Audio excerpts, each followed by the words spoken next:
Should be live again.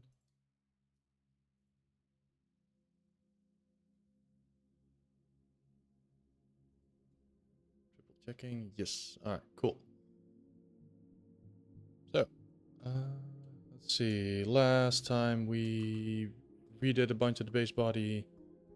We re-extracted the bodysuit and we made the beginning on blocking out things like the pouches and the belts. And we changed the legs so that now they are digitide grade and they have the proper shoes. Hi Mora, welcome on in. Okay. Pouches and belts time? No, not yet. If anything, I think it's time for the jacket.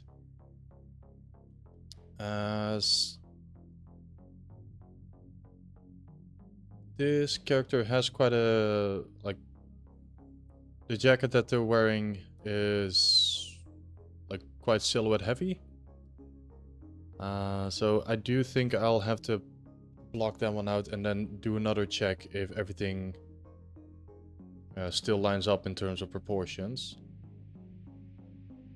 Because this is also the test where we get to things such as when we have the jacket and it's going to be hanging and it's roughly to where the belt ends, like a little bit above it. If elements such as the gun holster and the sword scabbard, if they don't, what's the word I'm looking for? If the designs don't clip too much. Because over here on the concept that we see, the jacket is billowing a little bit, so especially from this angle where you can see the gun holster. However, in neutral, this all still needs to work out properly, so I think that's the first thing that I would like to take a look at. So in order for that to happen, we're going to go back to the base body. Let's see, is this the merge? No, this is still where everything is split, so I'm going to need... I think I already kicked it out. Whatever. We'll just redo it. So again, if... Let me make it very clear as to why I want this to be merged rather than split. So if I do it like this, I would like to extract it.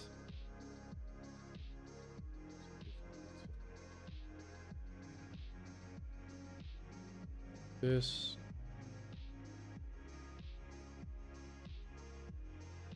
Quickly hit extract. Thickness.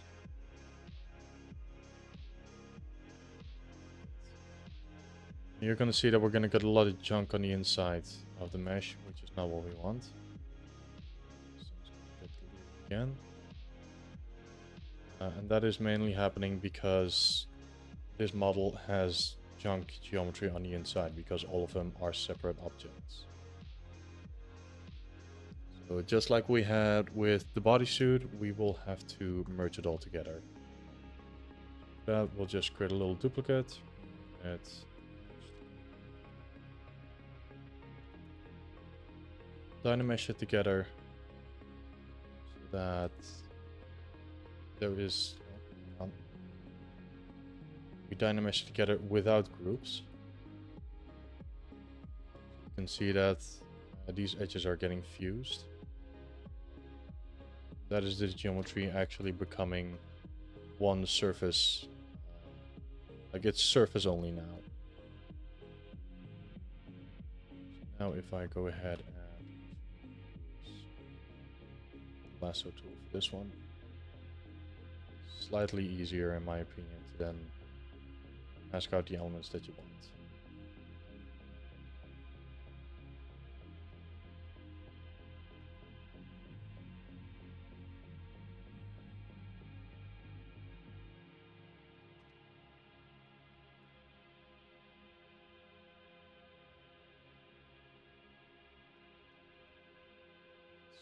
Yeah, this jacket goes like all the way up. So this is happening. And this is where I'm gonna have to do some finessing because I don't know in neutral how wide this jacket hangs loose. I'd rather give it a little bit. It'll probably be, you need to be a little bit wider, but for now I'll keep it like this. It's easier to then just push it back inside. Okay, gonna make sure that the cuffs are clean. Now if I hit extract now, except you can see that double. It is a clean mesh on the inside.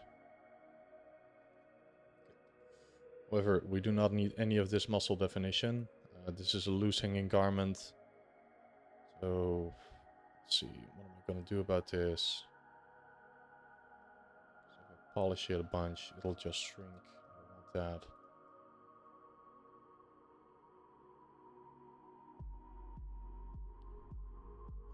Let's see. So you remesh it a bunch of times. Slowly get rid of the detail.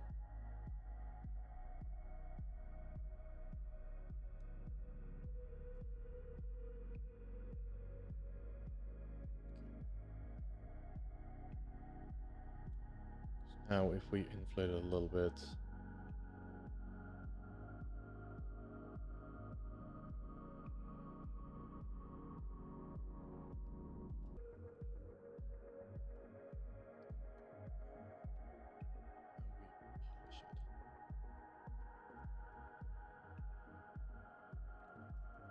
So this is immediately where things are starting to clip through each other, and that's not what we want. This is quite a wide hanging jacket, still far too defined, but if I start smoothing it out, you'll see that it is roughly getting the shape that we want.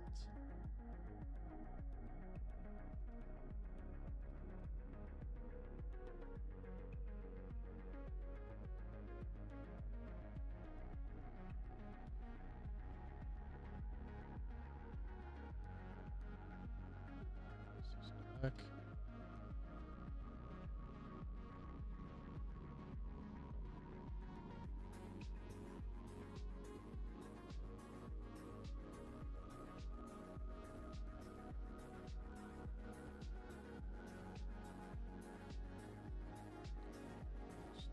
All of this out. This is all anatomy stuff that we don't need. This is loose hanging garments.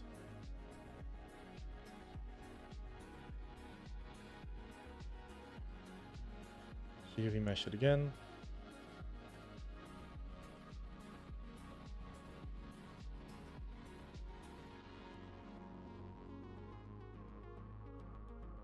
One thing I want to try is I want to see if I can get the sleeves to be a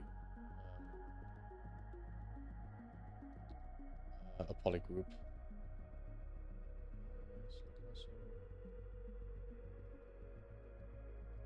And Control Shift X. This is growing.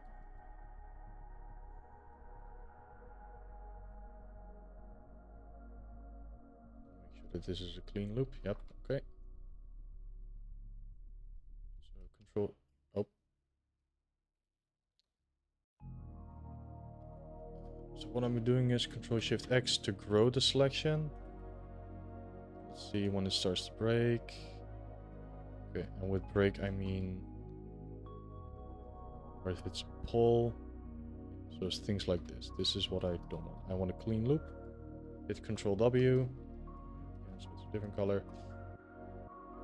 Because if we look at the concept, this character has quite...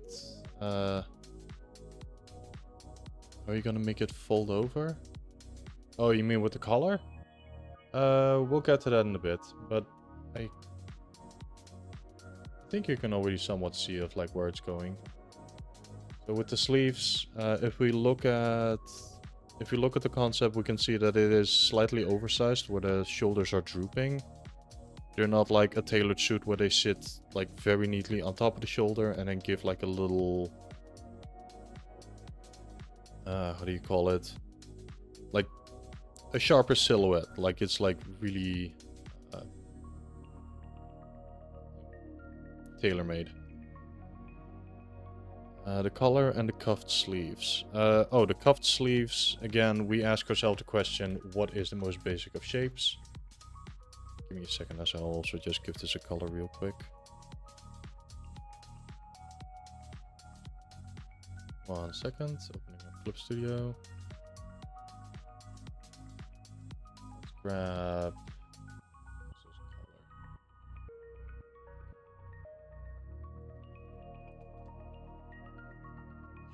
Is turned on, then for color wise.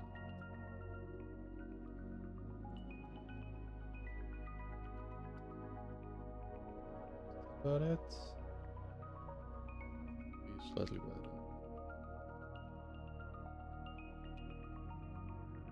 Slightly brighter.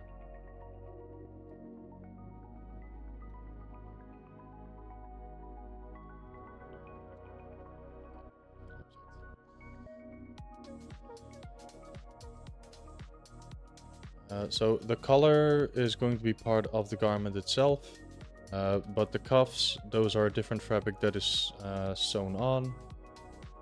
So for the cuffs, again, what is the most basic shape? And I'm going to say that that is cylinder. Cuffs.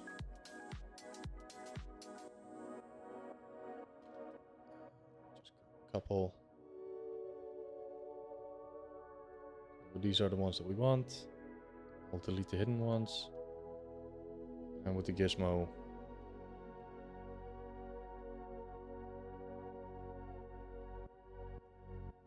move it into place.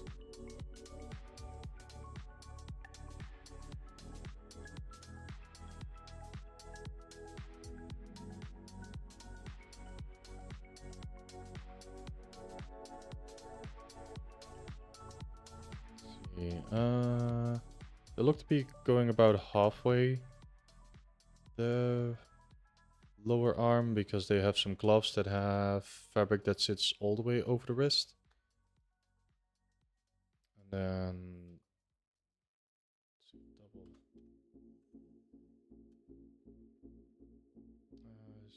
so Z modeler, extrude all polygons, extrude it inward.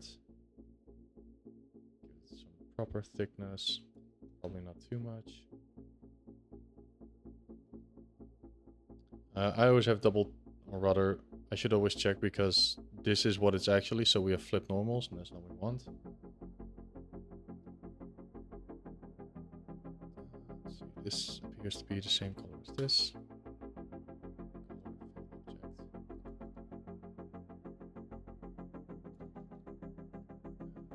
Here and well to the other side. Give it a smooth preview.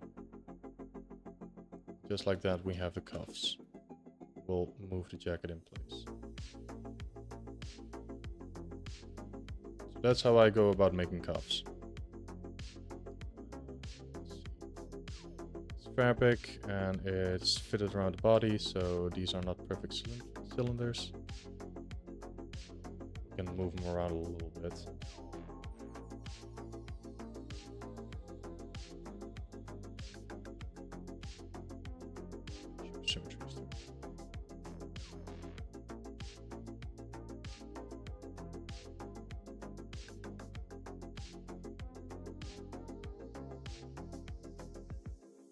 So again, it really pays off to ask yourself the question, what is the most basic shape?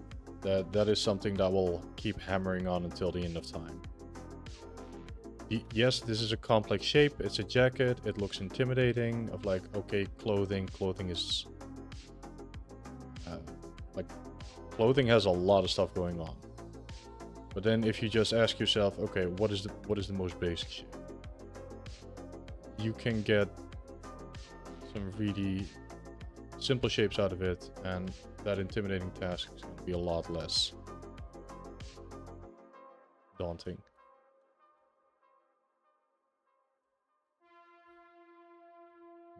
What is the most basic shape? And you'll probably get to like one of these answers of either it's a sphere, cube, cylinder. Like odds are it's one of these three. Later on, okay, sometimes it's a cone or just a flat plane. Gotta help you if it's a spiral or helix.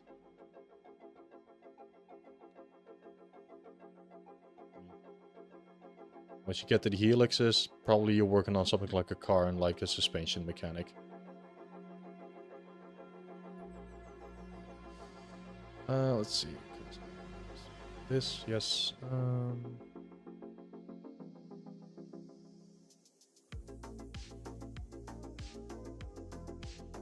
So I'm looking at the topology here, and I feel like I can modify it slightly and then steal it. What I would like to do is delete these polygons.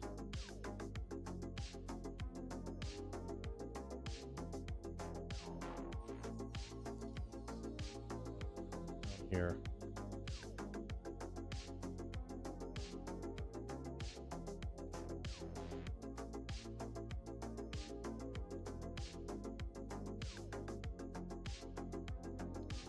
Jones, welcome on in.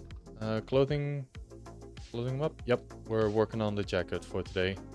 Gotta get that blocked out, and then see if everything still fits.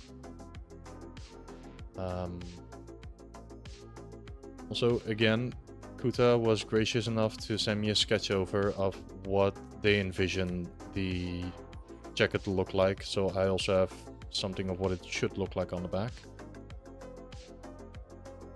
And we're just modifying the topology. Here, we don't need these loops. So delete poly loop. 1, 2, 3. Because if I start deleting the others, okay, now they. The reason why I had to delete these at the bottom is because otherwise it would delete this entire lower loop. That shortens the jacket. So that's why I had to delete these first. Now I can delete this loop. This 1, 2. Okay, and now for the color, as you can probably already see. Polygroup, polyloop. This here is the color. The character's name is X009. Yeah, so let's see.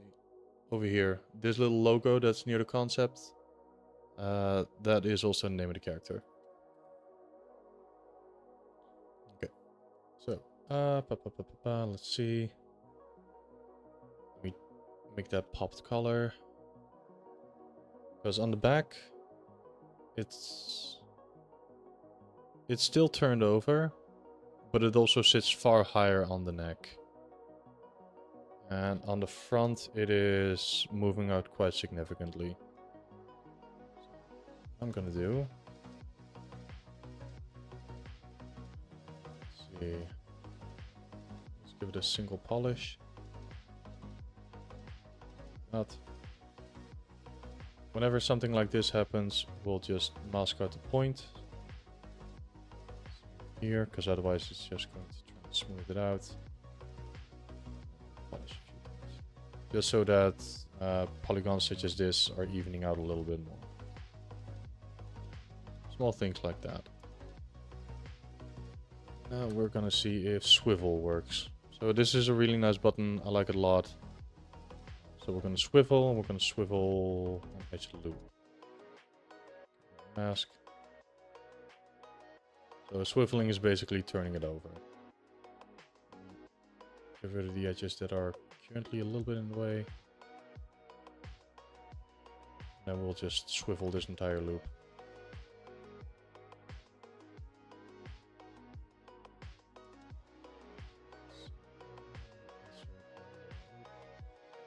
This one back.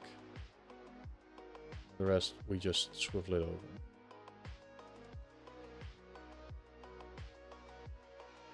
Okay. Again, I have double turned on because otherwise you're not going to see most of the jacket. I'll give it thickness near the end. Hi Yinfeng, welcome on in. Okay. Here we have a turned over element. Just nice it back in place.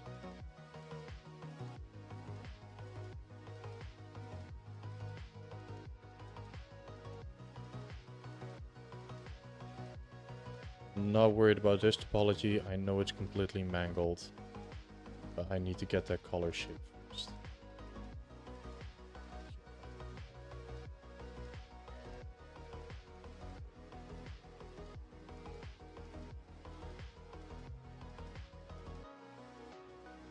This is more form-fitting. It actually goes quite over color.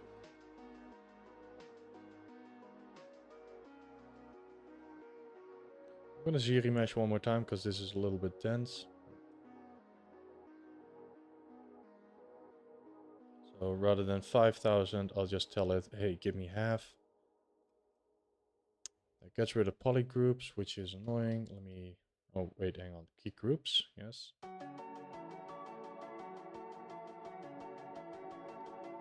It's a little bit too much.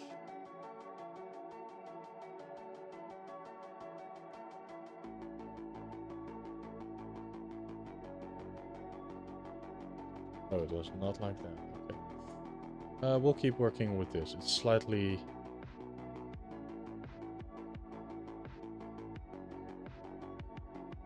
less dense, which is nice. Did lose our color. It's fine.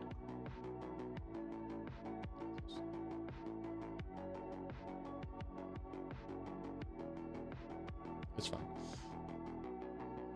Get that color in. I hope everyone's had a good week.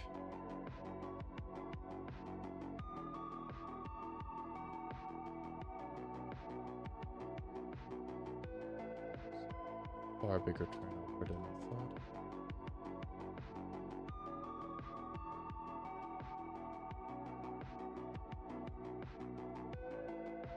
It's looking really cool already. Thank you, Yunfeng.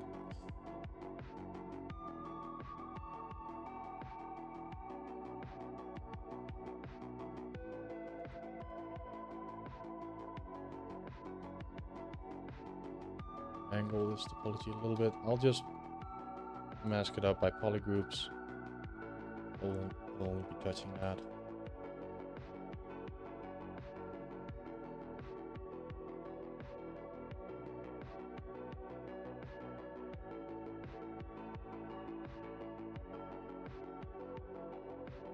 If I do this, what would be smart?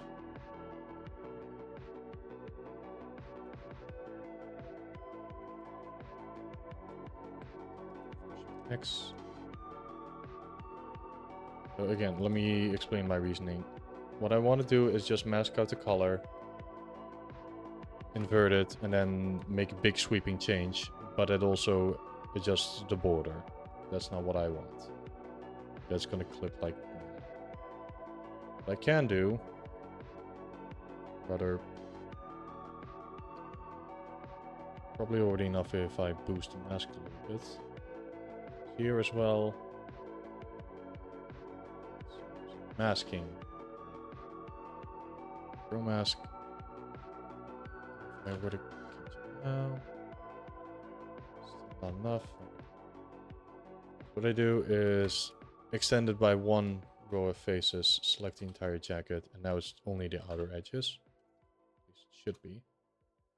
Yeah, so now if I touch it, the inside of the color doesn't get adjusted. Now we can very rapidly iterate.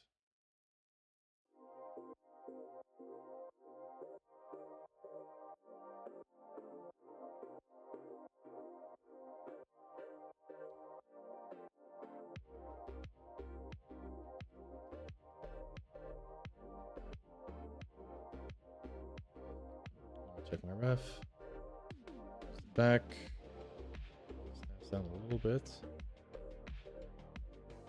Invert mask. Boost this back up.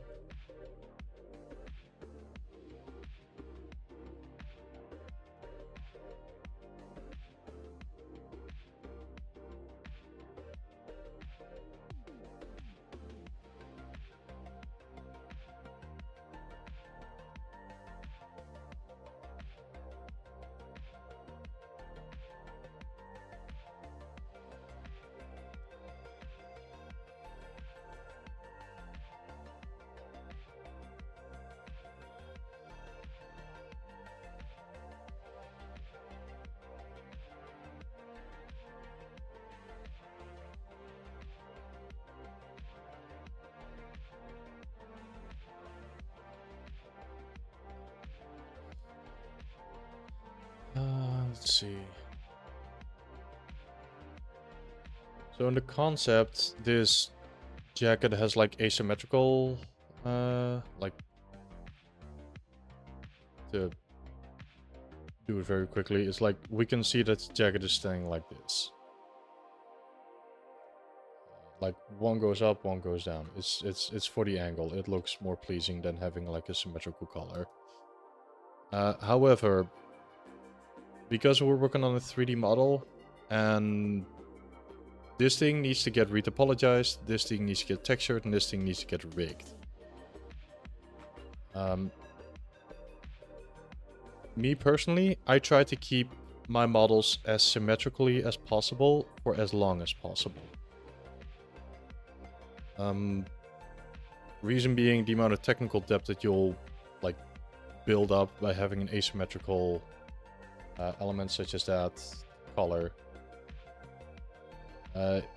In my mind, it would be a lot easier to keep this jacket, or at least the color, symmetrical, and then later on rig it so you have a control bone for the left side and the right side, and then make it look asymmetrical. So I'm gonna make this thing symmetrical, or at least the color. The folds can be asymmetrical because that's a jacket, and you'll spot it immediately if all of the folds are 100% the same on both sides. But the large silhouette shapes, I'm gonna try and keep it as symmetrical as possible. So for this color right now, I think I want to keep it a little bit more upturned.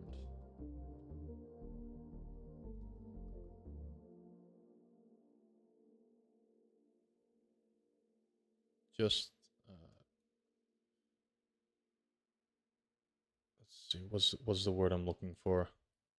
Just so I don't put myself into depth, or like tech depth, of like, hi, you have an asymmetrical element. This is now going to cascade down everything else throughout the entire project.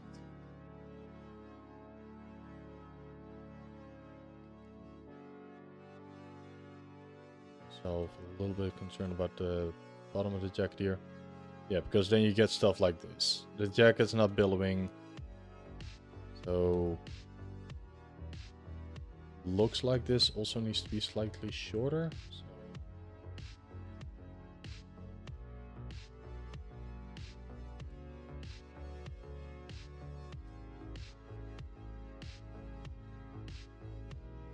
move toolbars to just slide it up a bit.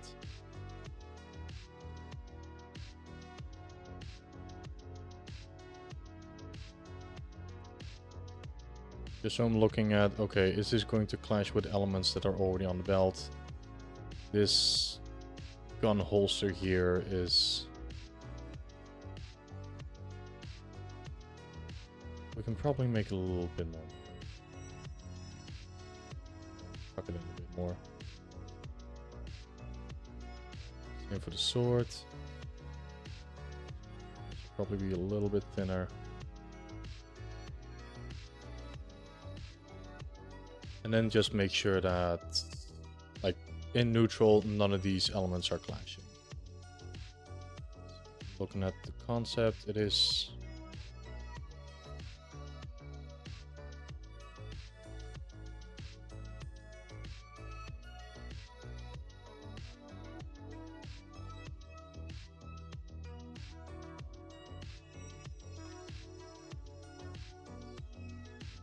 so these faces don't want.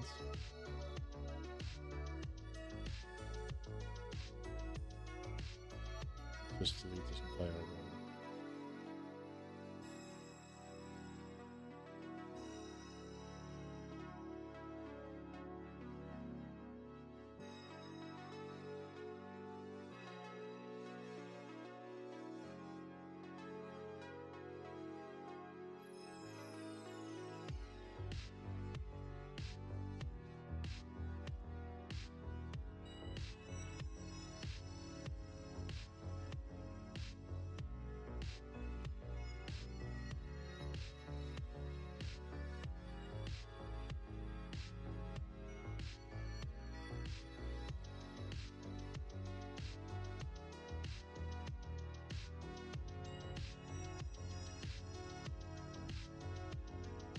using H polish to straighten it out a bit.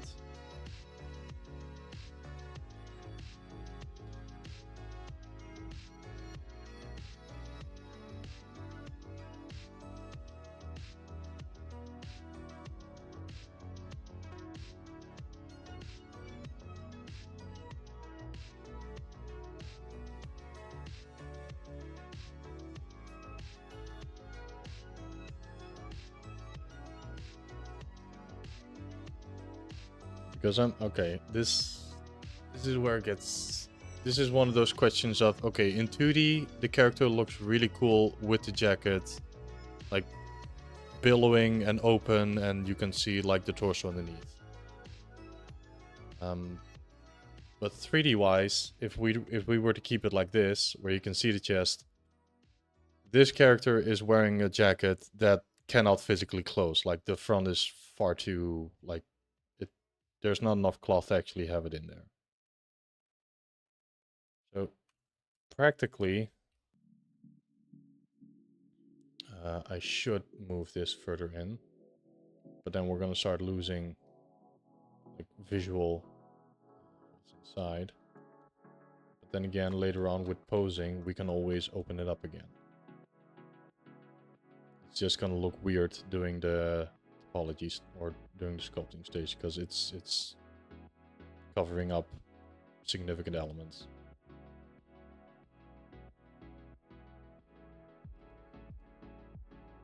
This is where we get questions that we need to ask ourselves. What do we want to do? Do we want to match more the 2D? Or do we want to match more the actual 3D? Like, this is how it should be in order for it to fit. Probably have to make a compromise. Keeping it something like this. Then later on, when this character is rigged, or maybe not even rigged, but just for posing, we'll move it outwards again.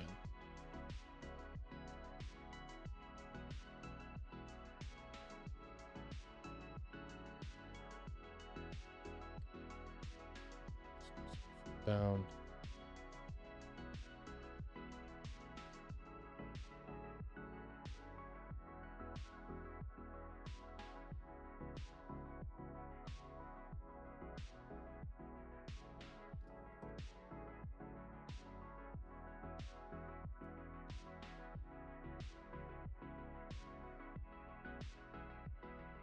Give me a second to think.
Is that... So we have the outer blue jacket, and then we have the black lining on the inside. Now we have some zippers patches that are running over the front.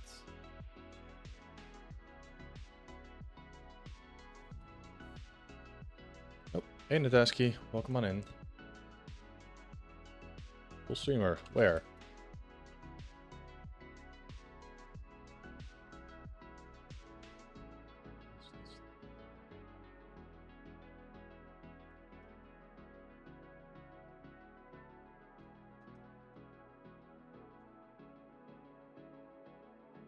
I'll probably have to cut this up because now we have, if if I were to just with a mask use it to draw. Rather, we have this cloth that goes like all the way up. Ideally, this cuts here at this line, because that's where it becomes a color that then sits on top of the fabric that turns over and becomes this thick color. So I'm making a mistake here. Maybe it is better to just cut the color off. Luckily, we already have polygroups. Correcting this because this needs to remain down here. This sits on the body.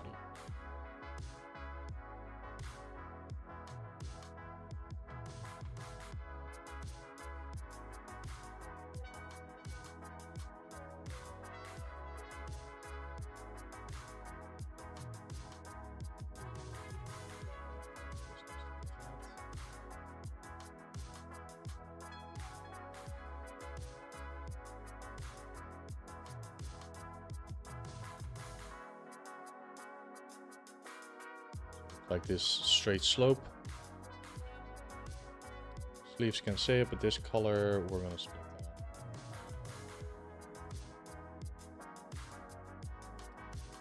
that. Again, I'm happy that we made this as a separate object, or rather a polygroup, because now we can just say, hey, invert and then split hidden. Now the color is its own object that we can start moving around. First thing I'm gonna do, okay.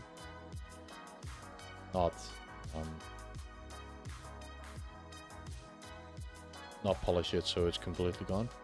Hey Cypher, welcome on in.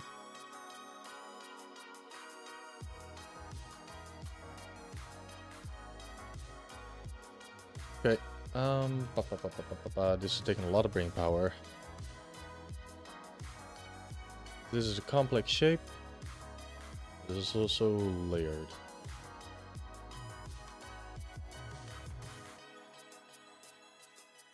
Okay, so again, I'll ask myself what is the most basic shape.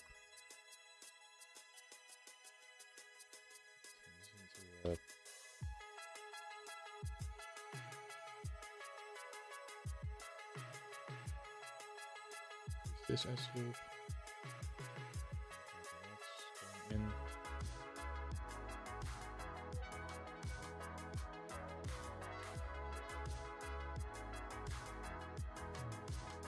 So I think we have a little bit too much topology, so I'll just manually delete a few. Again, just like the color underneath, I think I want to just let this curve on its own. The sub D option.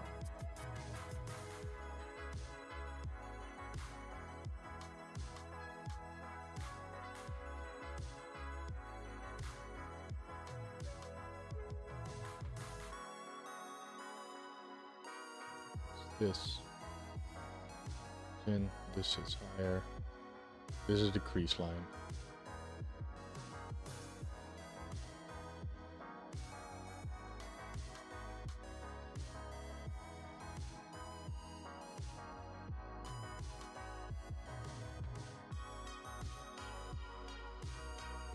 Less is more.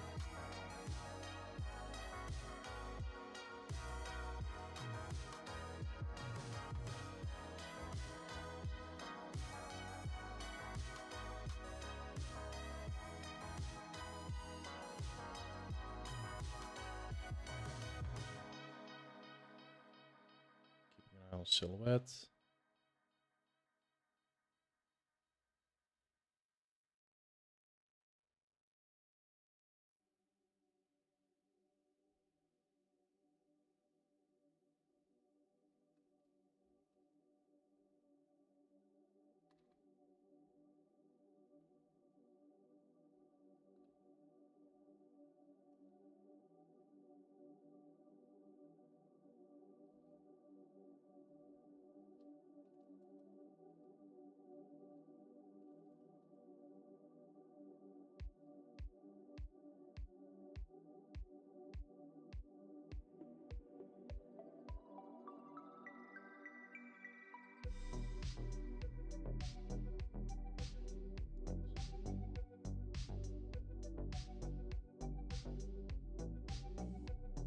is sitting really high.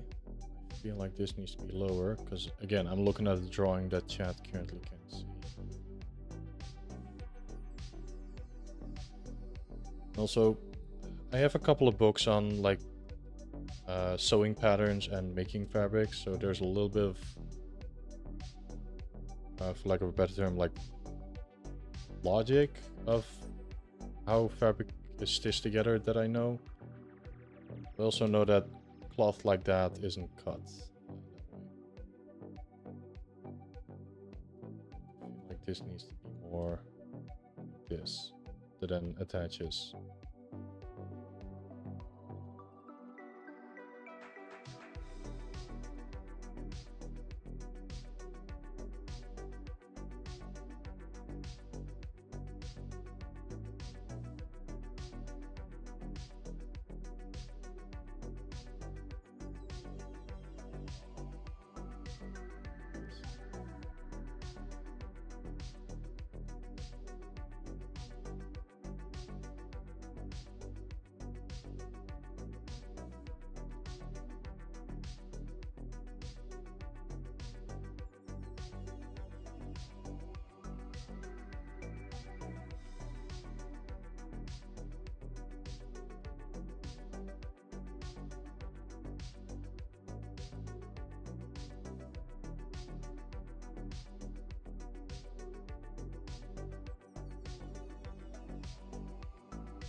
Increase polygroup so it doesn't,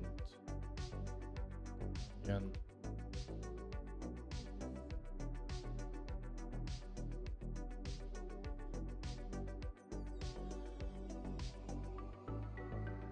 just for visual, I'll give it some fake thickness, and then we'll put the black cloth patch on top of it and see if we can get it to look a little bit more weighty.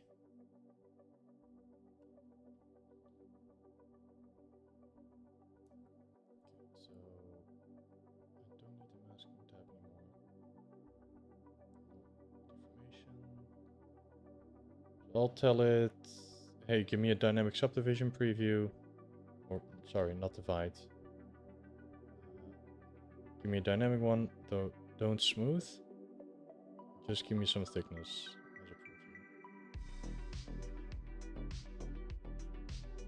preview. I always have the tendency to make cloth far too thick.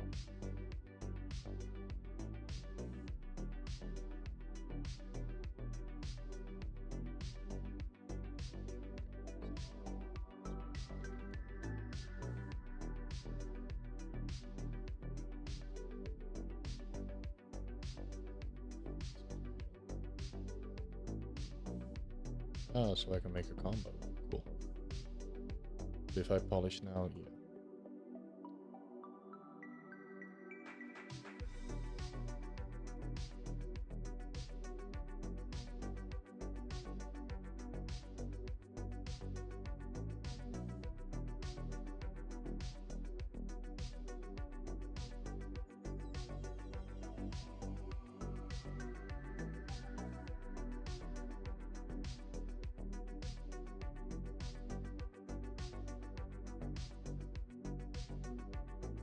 Just trying to find straight and curve, straight lines and curves.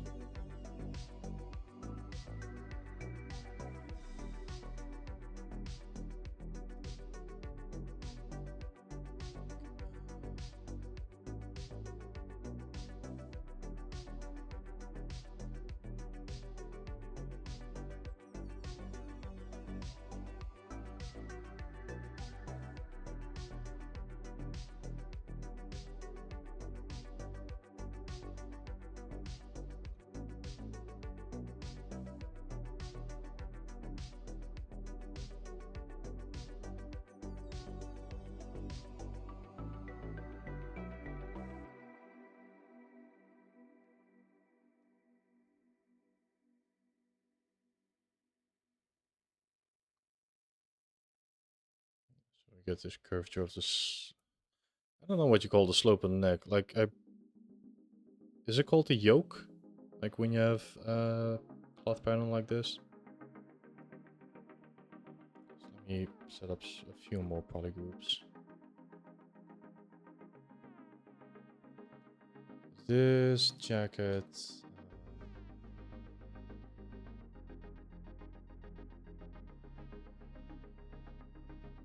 Topology is fighting me a little bit. If I were to modify it a little bit more, I think we can get some good panels out of it. And I'm doing the thing again where I say I'm going to work on a color and then immediately jump over to a different area.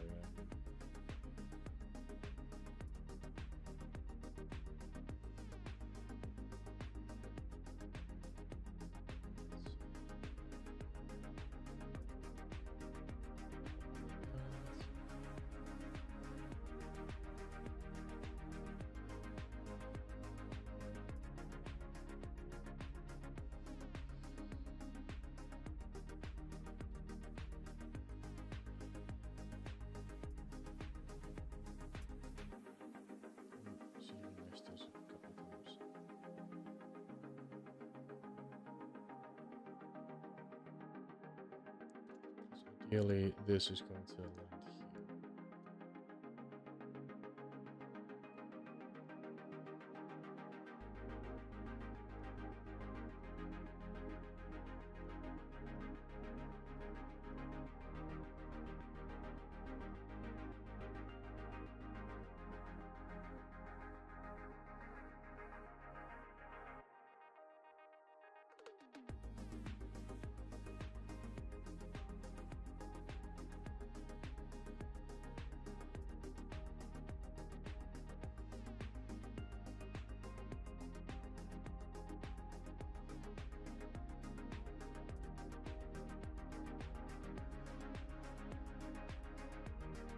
Okay, cool. So the people who may know a thing or two about sewing, this should start looking like a familiar pattern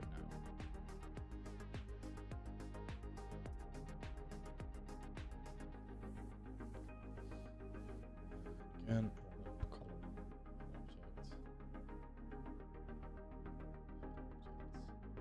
okay, now for this one, back to the color.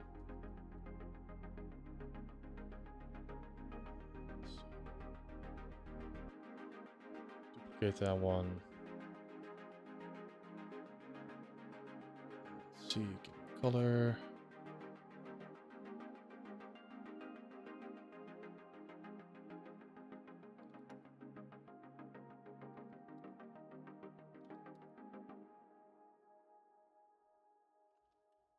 And this one is going to be slightly on top. And this is where it's going to require a lot of patience to have these two fabrics line up. If this was something like Marvelous Designer, which I considered for this project, it is a lot easier to just stitch things on top of each other and have it look good. Yeah, I considered it, but then the amount of cleanup to get stylized folds on it at the end made me reconsider.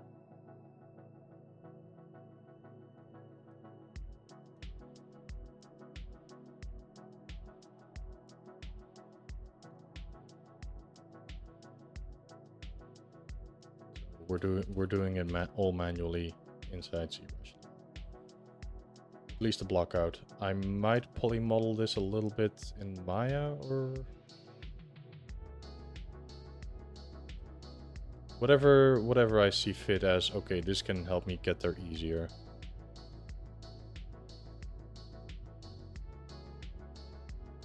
So this one sits directly on top.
Okay.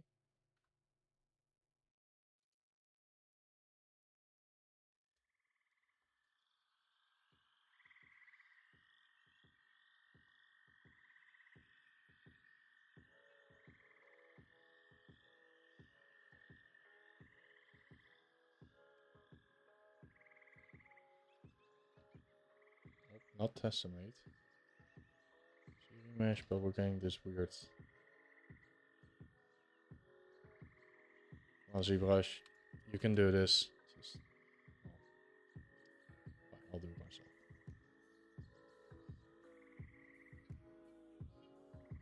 Hi Deke, welcome on in.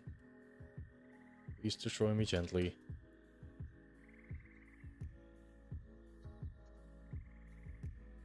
Thank you, Deke. So yeah, we're blocking out the jacket today. Let's see. Looking at the structure.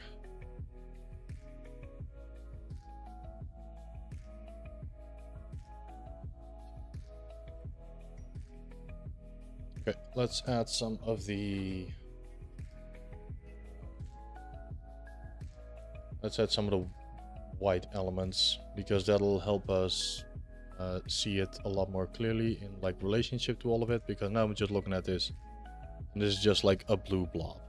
Like it's featureless, and I don't like that. I need more visual information for my eyes to see, okay, the color is too big, the sleeves are too puffy. Like, stuff like that. And luckily, Kuta gave me an excellent drawing to work from. So,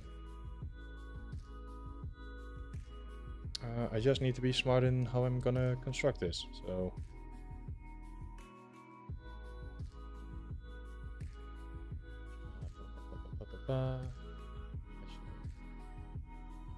Insert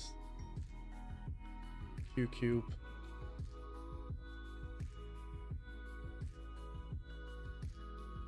Let's see, split.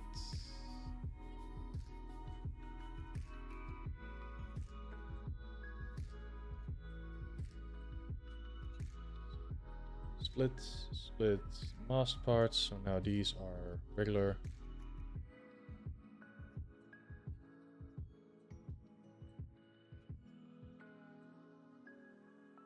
This is where it starts doing weird stuff. And weld.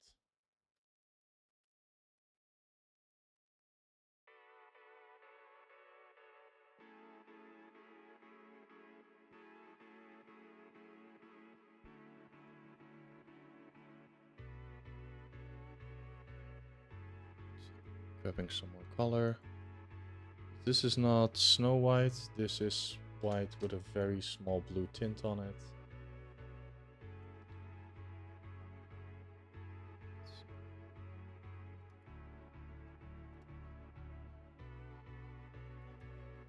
Very slight blue hue to it.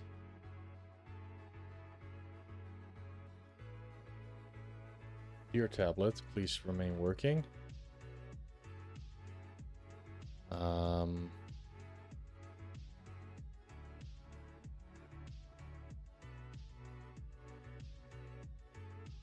Yeah, I'm just slightly concerned with how you're directing Snow White.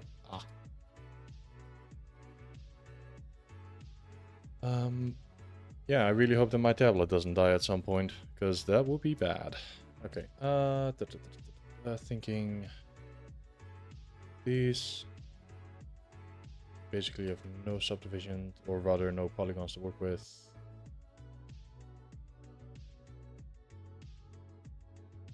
Let's fix that. Insert multiple ice loops.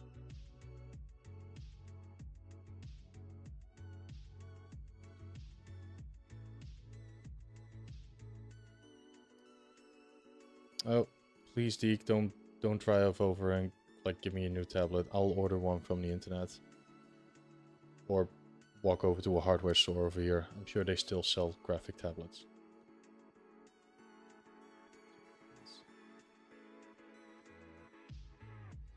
samples.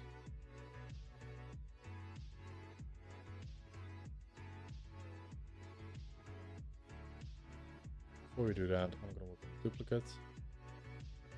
Save these.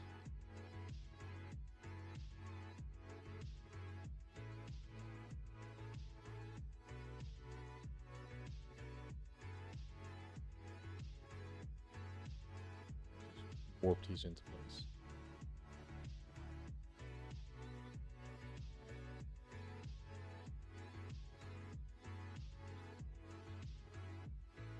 You're already approaching my location. Yep. Okay. Cool. I'll be sure to have like some tea and biscuits ready. Scratch has 2. Okay. Yes. Let's see. Can I?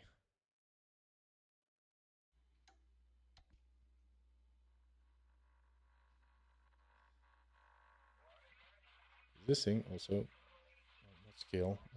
This thing twists.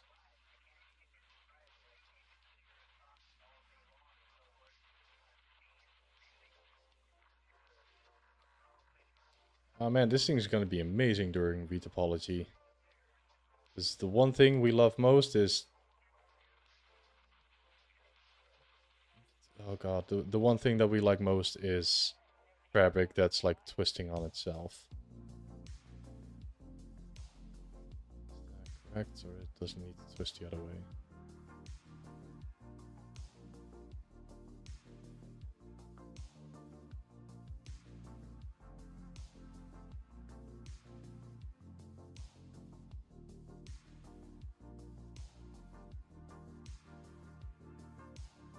So I made that thing far too wide. Let's see, can I pinch that? No, but I can give it new thickness, because we have clean topology. Cool. One moment, please. Because again, me making fabric far too thick. Like, cloth is... what, millimeter? Not even 2 millimeters. Here I am making something that's like the thickness of a thumb. So, delete polyloop. Delete island. This will just all polygroups.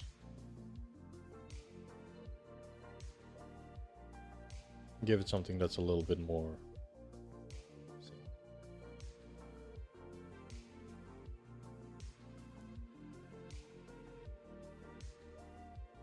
Just quad remesh it and ship it? No, I refuse. I will not be part of that. I won't do it.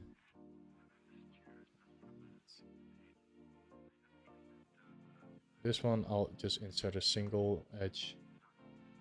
So this is not exactly creasing, but this is something that you do if you want to keep this corner sharper. So if I don't have this, you'll see when you try to subdivide it, it'll smooth out. If you put a smaller edge near it, this is called fencing. Like you put up a little safety rail here, and now when you subdivide it, that edge is going to get pulled up. But the corner itself remains a lot sharper because it has a far smaller face that it tries to smooth out.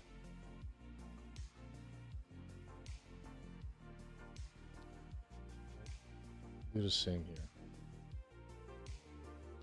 So that there's like a sharper crease here.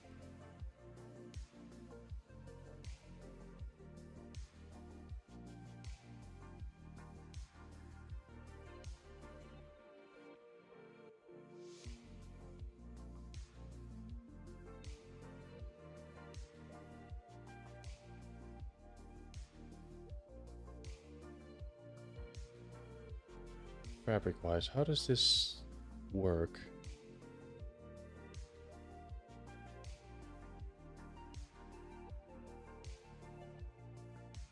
Because I think structure wise I made that wrong.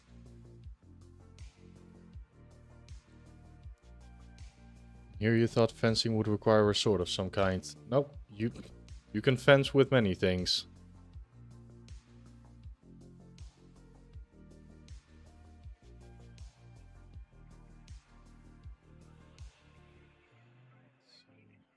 Oh wait, I think I already see it. This needs to go more like this.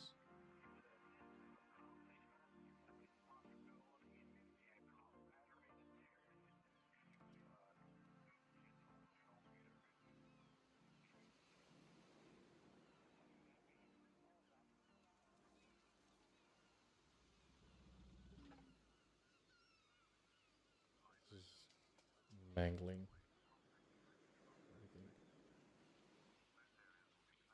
Again, this is blocking it out. This is me trying to find the right shapes and learning as we go.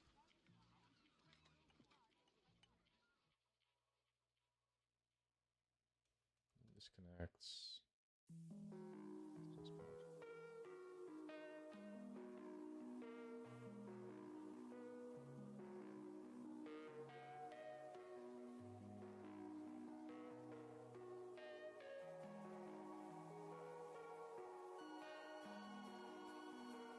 Okay, that's looking slightly better.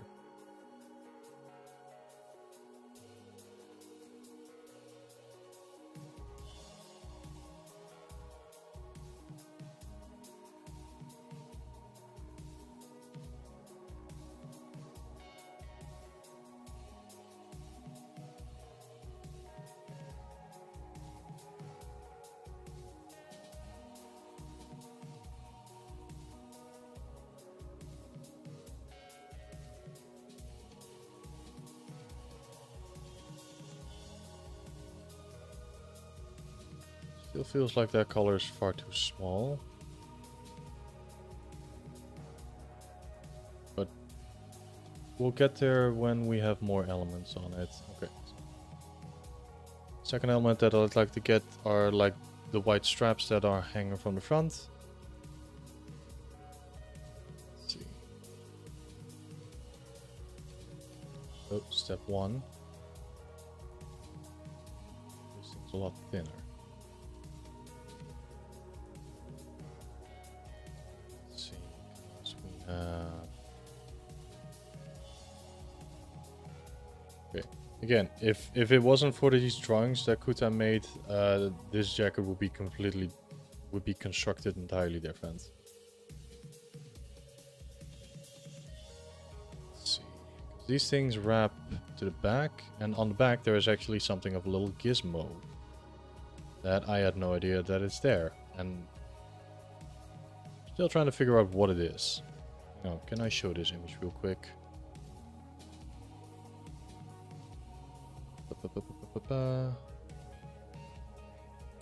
Let me see if I can briefly change the reference image, just so all of you can see the jacket that I'm working from. So, change projects, browse. I'll briefly show it and then I'll bring it back to the image that I'm using.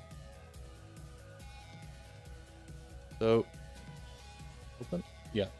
This is the drawing that I'm currently referencing. So on the front, we can see exactly where these belts are coming from, how they're wrapping around, and then on the back where they connect to some small gizmo. Having a drawing like this is, like, again, answers all the questions that I had. So this is the image that I'm referencing a lot. So all of you get to look at this one.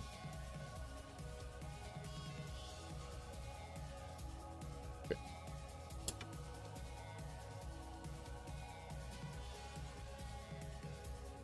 Again, bend curve, and start moving this to the place that we want.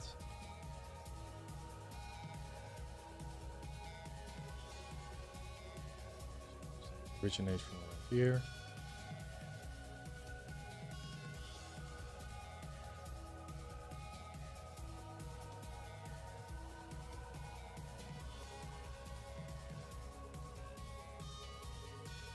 God, yeah. I'm slightly thinking about how the retopology is gonna go for this. Like, do I want to keep these straps as separate objects? Do I want to have them just be fake normals? But I think for the purpose of this project and like really wanted to nail it, there's gonna be some tough decisions later on. A bit more down. These originate roughly.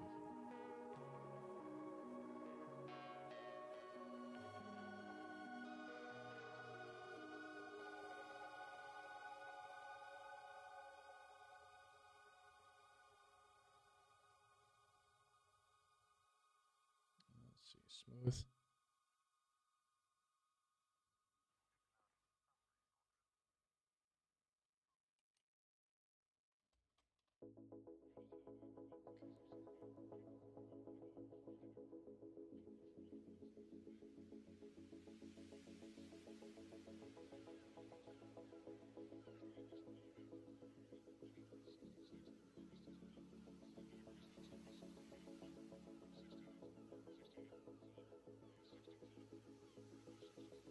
That is hanging a little bit.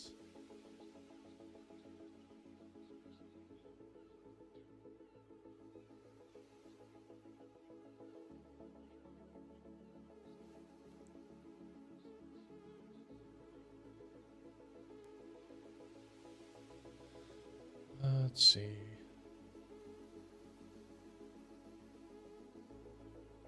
Because theoretically,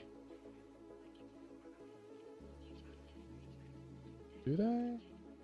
Does look like there's like a patch that runs over the shoulder. Comes out here.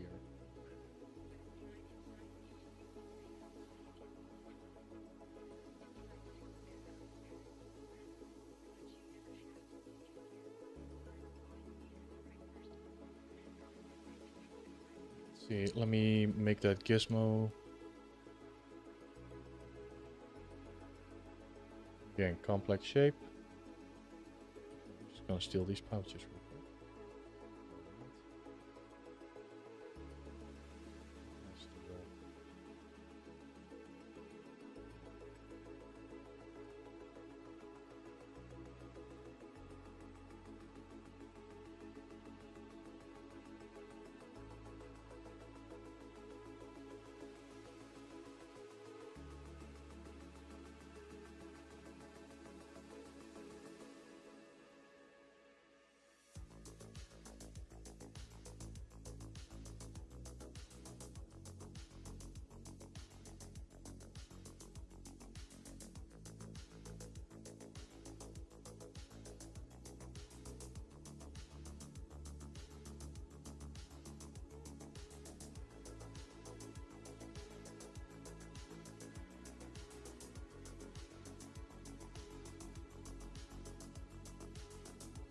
Like maybe some sort of transmitter that's sitting there. Because this one's getting a compromise. New cube.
didn't do the thing where I kept the backup, so...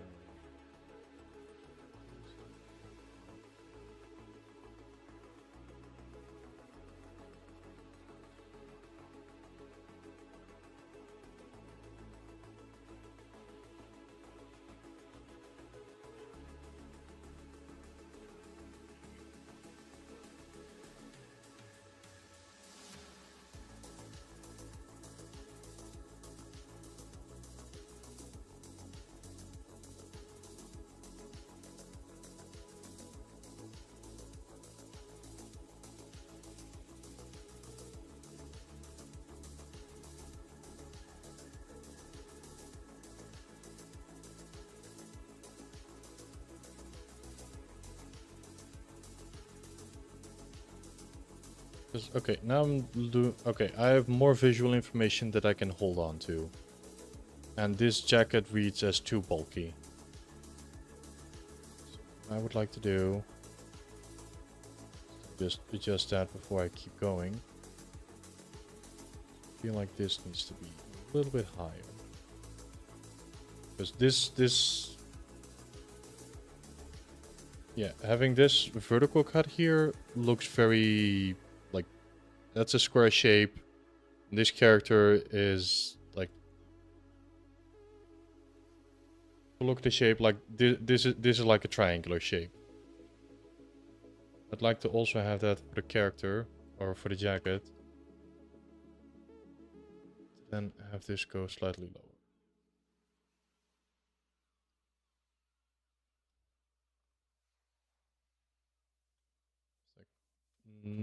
No straight lines.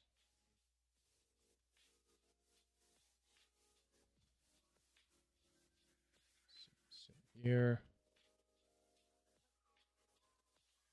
Edge polish.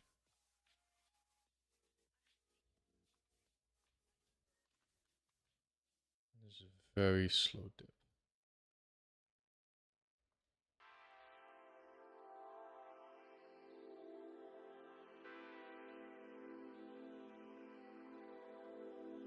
Also the weight of fabric that needs to be adjusted.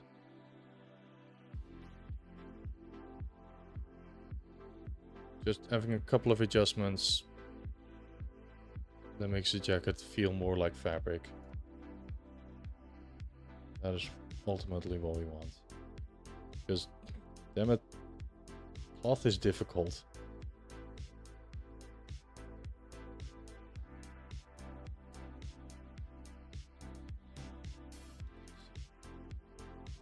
This is another piece of feedback that I got way back when from a very talented character artist.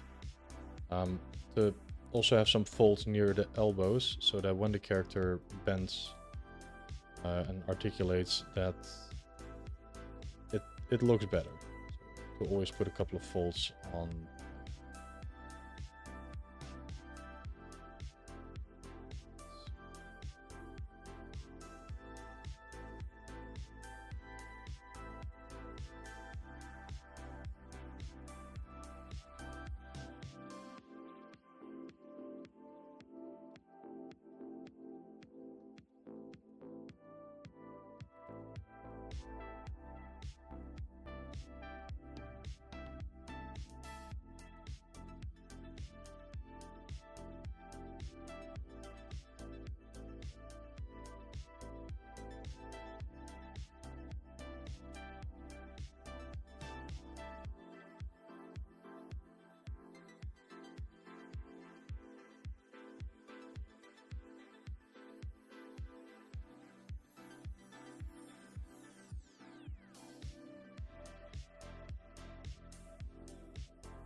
I'm not happy with this wobbly line.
Let's see, then we have a couple of overlapping patches.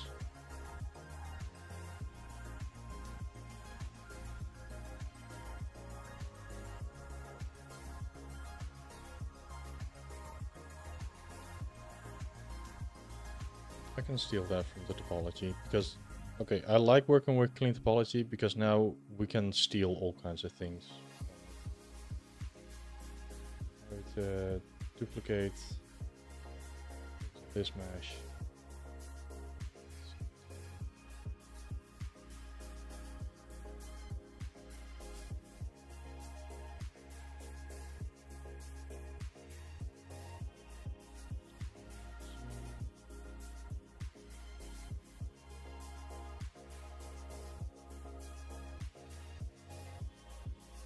This one. Didn't. Have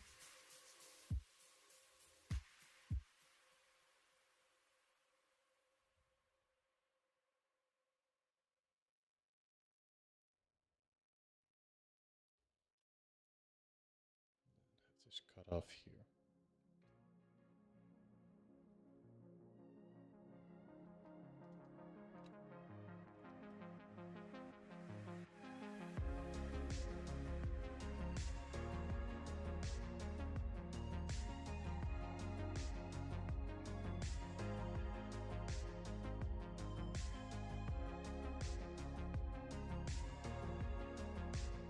This one does have significantly more thickness because this is like a sleeve that's letting the fabric go through.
Morning, Marin.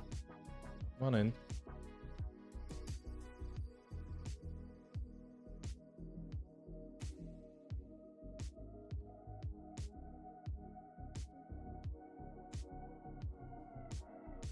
How are you?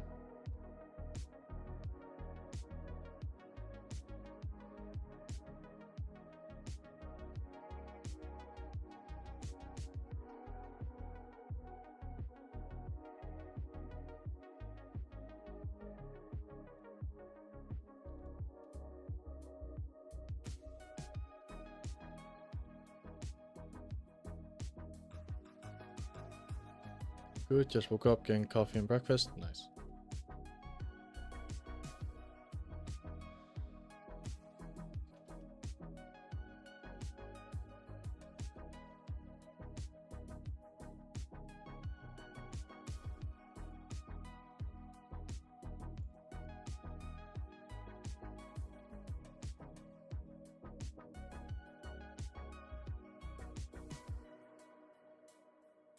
How does this work?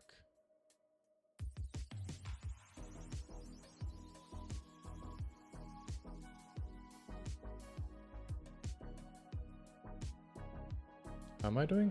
I'm doing well. Happy with the progress that we're making on the jacket. That appears to be a clip.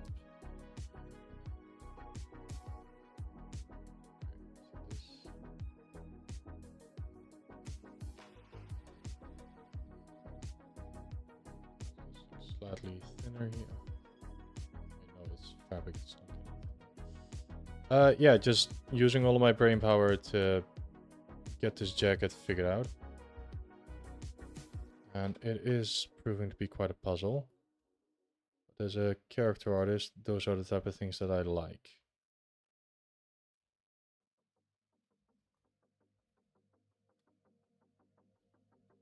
Yeah. And then there is a really cool eclipse later today.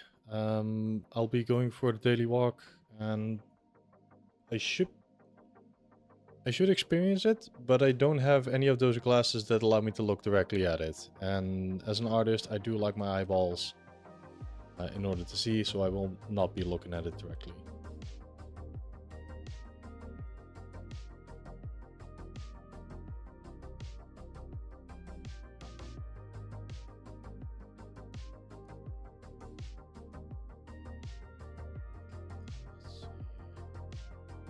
This jacket does have more than a few gizmos dangling from it.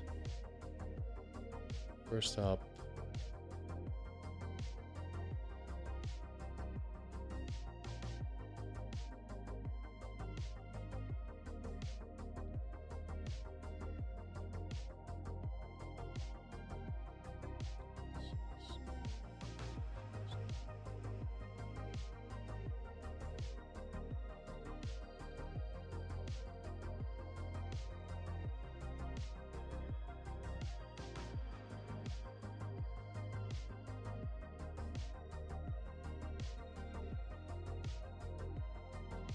X009, welcome on in.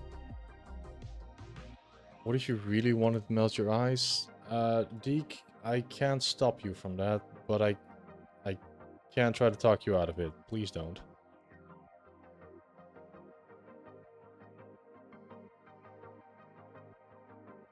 Let's see, these things hang till roughly all the way to the bottom. Okay.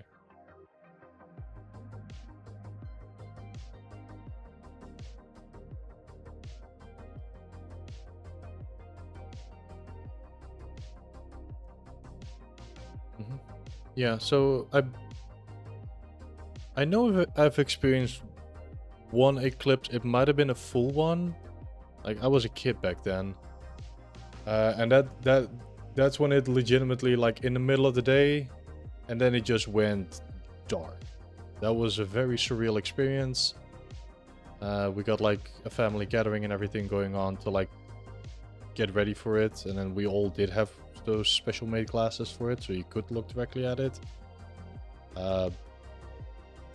Very surreal experience, a lot of fun. So yeah, I'll I'll enjoy experience it again later today.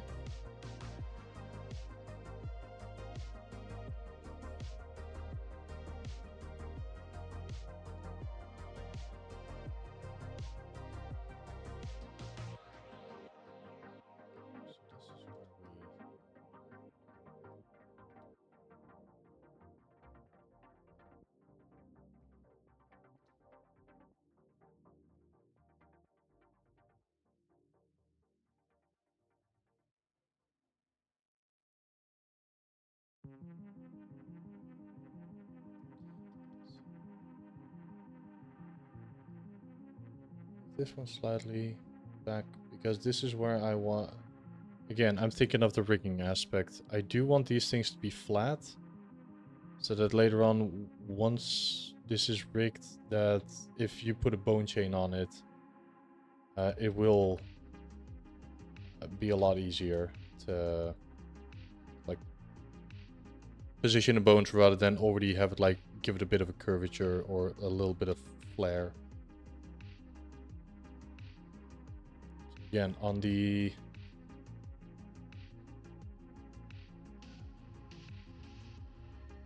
in this point of the process, it's not going to look the most like the coolest, but that is due to a technical requirement.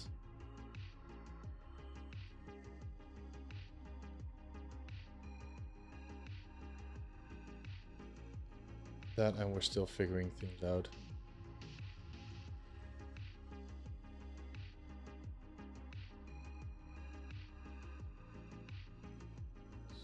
Because okay, there is also a pouch underneath it. Okay, let me just quickly steal this pouch. So looking at the concept, they do appear to be a lot slimmer. Duplicate. Symmetry is turned on. These pouches sitting here. Thinner.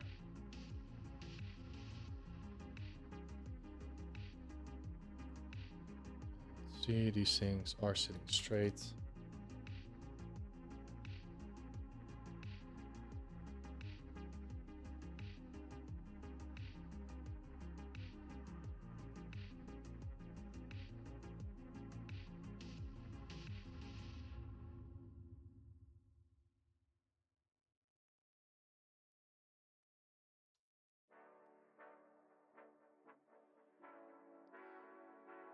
I don't like how this is just a subdivided, or it's a cube, it's a sphere disguised as a cube, so I'll do it the way that I've been enjoying this method a lot more, just grabbing a cube. These things are actually square. When you start manipulating them, you don't have like any weird, whatchamacallit, like weird topology that's all skewing towards a single post. Looking pretty cool. Oh, thank you, Deke.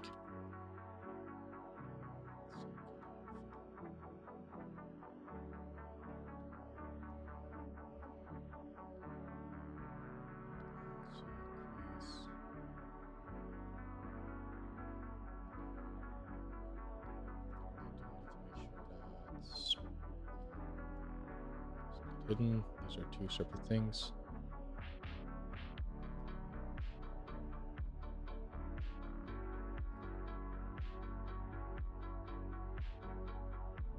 This is where symmetry is breaking.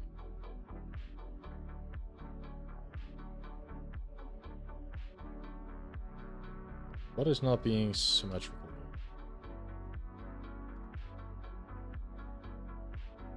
These things are.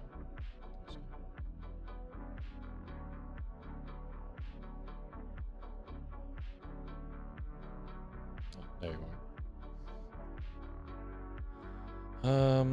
Yeah, because now we can see, oh yeah, these things are starting to clip, and that's not what we want. So this needs to be further out in that case.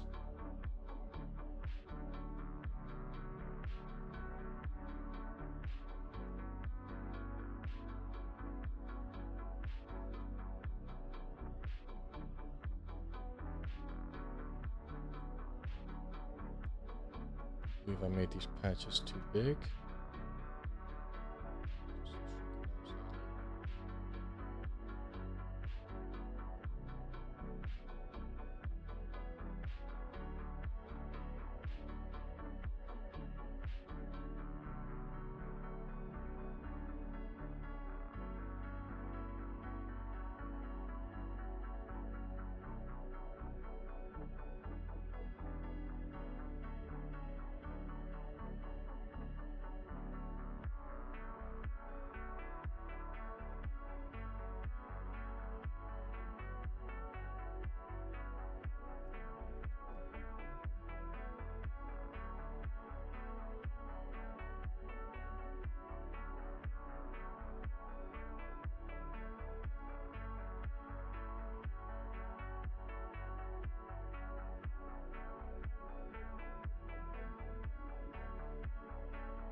Later on, once we found the proportions, then we'll like start detailing all of these things.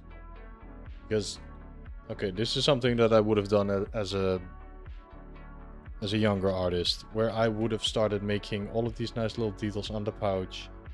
Sure, it's all looking pretty and everything. Then put it in place and then realize, oh wait, scale's off. Then all of that hard work that you've put in, completely gone. Like, alright, you get to redo it.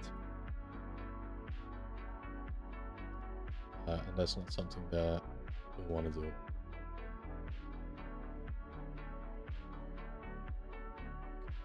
Let's see, because there is a... It does have a clasp on here. Let's see, do we have a quick shape for that? Do. Surprise, it's not a Q cube.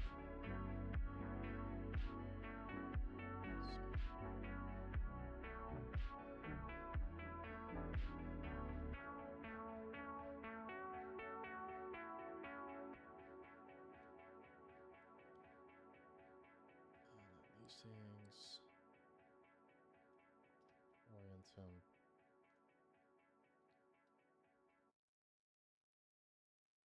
I believe we can punch a hole in these things.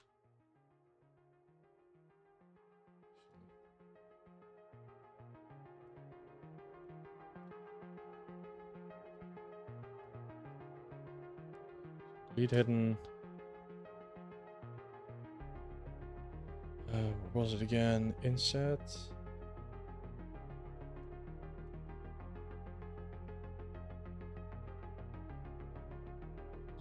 Polygons.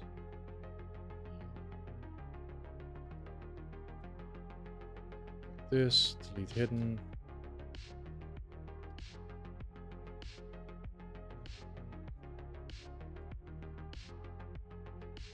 Modeler, extrude for thickness again.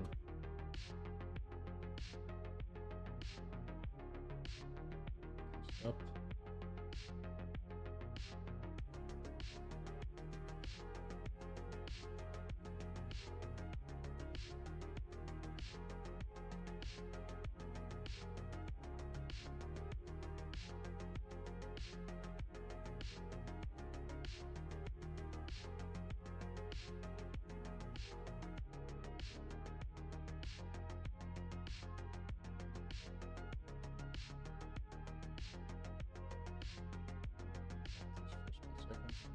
So we will rename all of our subtools in just a bit, because this is getting a little bit much.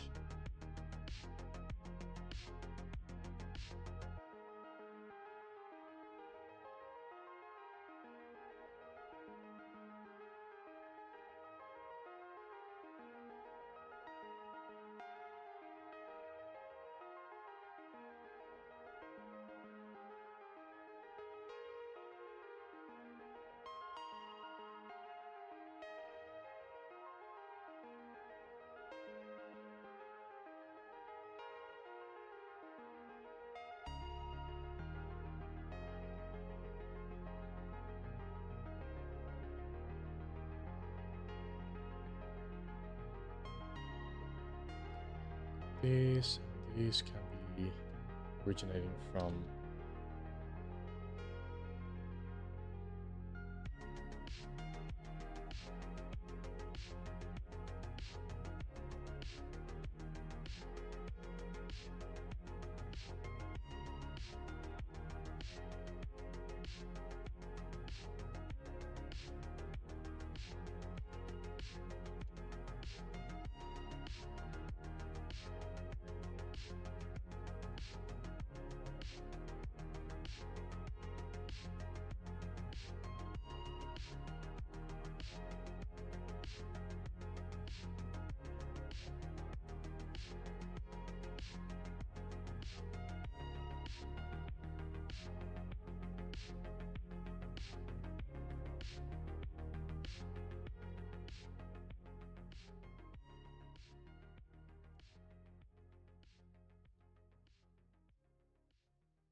Okay, another thing that I've seen people do with uniform or like garments that has like a lot of like loose hanging either straps, like hoodie strings, capes, scarves, is where sometimes they will choose to basically model it so that they are pointing straight outwards, so to speak.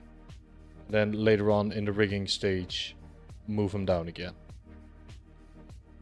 I'm contemplating what is wisdom for this project, because that could also be a solution. Just thinking about, okay, what would be best for what is the most, what's what I'm looking for here? What's gonna make it more easier later on? Because when it's just a straight patch, that is also super easy to retopologize. It's just gonna look a little bit more funky in the high poly. But the high poly is just a means to an end. You can do insane things on the high poly just to get the result that you need for the low poly bake. Like same for tails. Especially if you have like a large tail that's colliding a lot with the butt cheeks and the legs.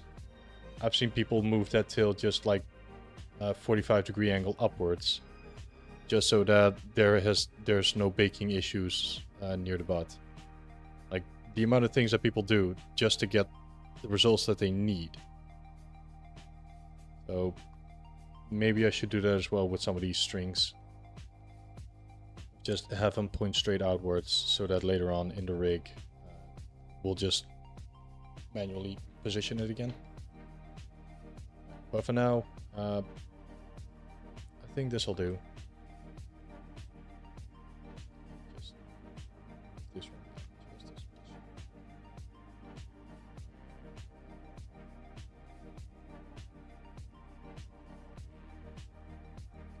Now it looks nice of like, oh yeah, it hangs over this pouch. For a visual,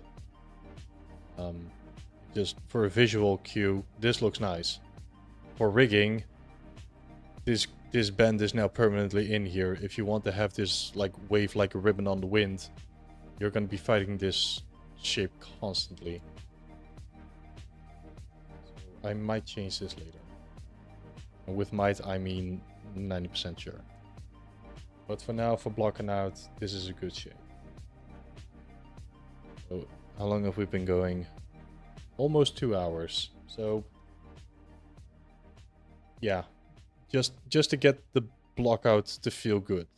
Because if I were to start sculpting cloth folds immediately, it's going to muddy the waters. It's going to make things more difficult to look at. Like just like 2D, make sure that your primary forms are there first before you start adding details. This is a brick that I will keep hitting people over the head with until the end of time. If I see you start sculpting all of these like really nice folds and tertiary detail, I will probably point out that you have proportion issues. Okay, what else we got? Sorry, Deke, no one's immune to the brick.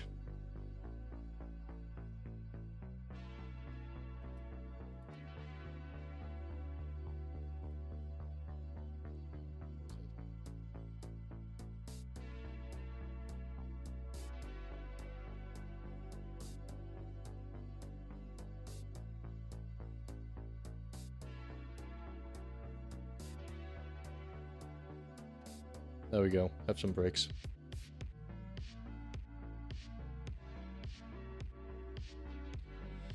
Okay, looking at the back of the jacket, we have a couple more patches. First off, we have like a midline. That's easy to steal.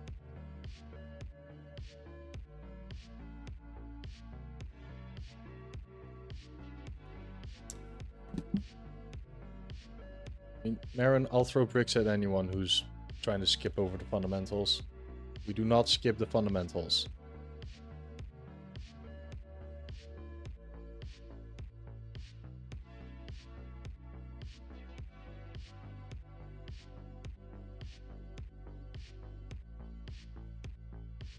Wild.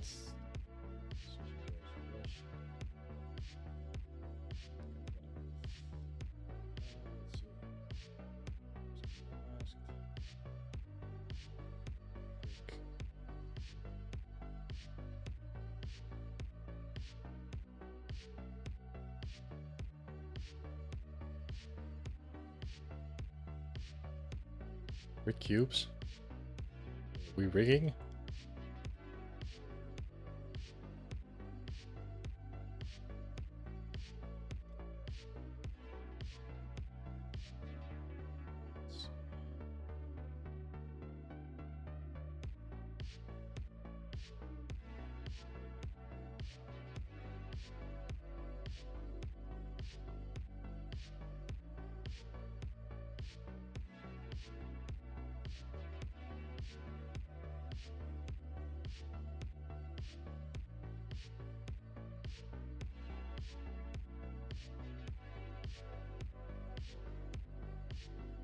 Freaking jump scare. I'm sorry. It's just a Q cube. It's not a rigging cube. Don't worry. We're not rigging for at least 100 more hours.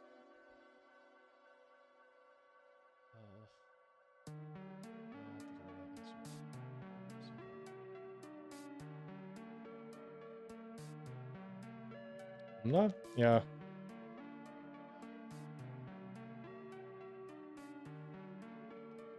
I don't know how far I'm gonna take this character, because again, this looking at the previous track record of the Hyena Bard, like this character is gonna take months as well, and in those months I might be able to pick up some other skills that might be beneficial for long term as well.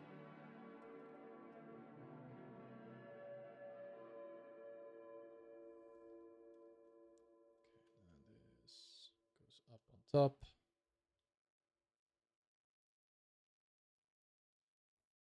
Polish, smooth preview, crease level 2.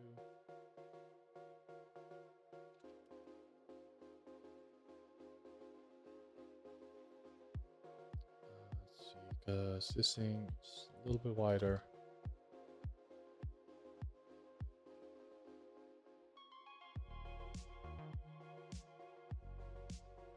Oh, what happened here? Why is this?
What are you doing, ZRush?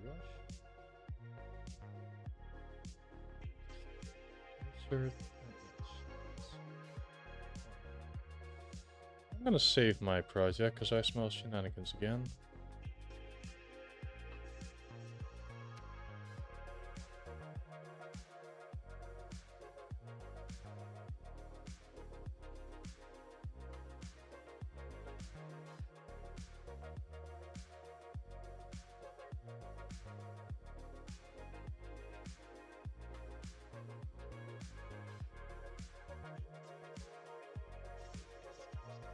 And this thing also has a patch that goes like this.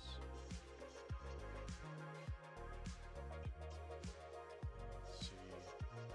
So this thing, looking at the shape, seems to be far higher.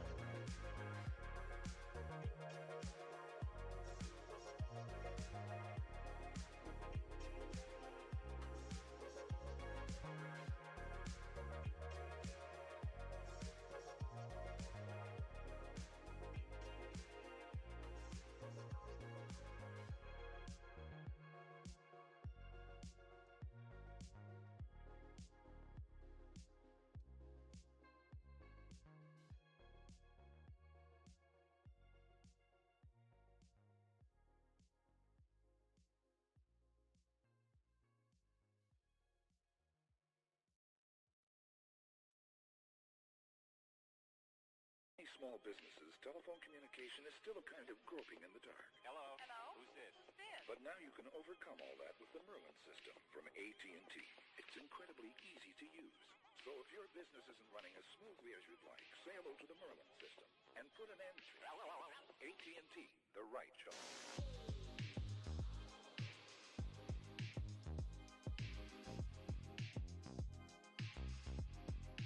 Oh, I have RGB turned on, that's why it's like... Wait, no. It's the line. Stuff is going on.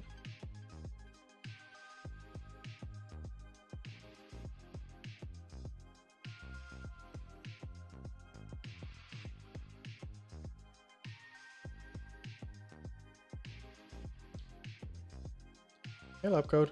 Welcome on in. Let's see.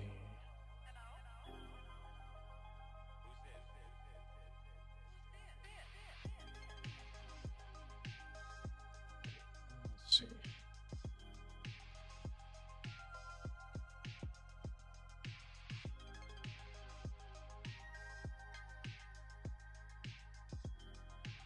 You're doing well.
So if your business isn't running as smoothly as you'd like, say hello to the Merlin system. Now you can overcome all that with the Merlin system from AT&T. It's incredibly easy to use.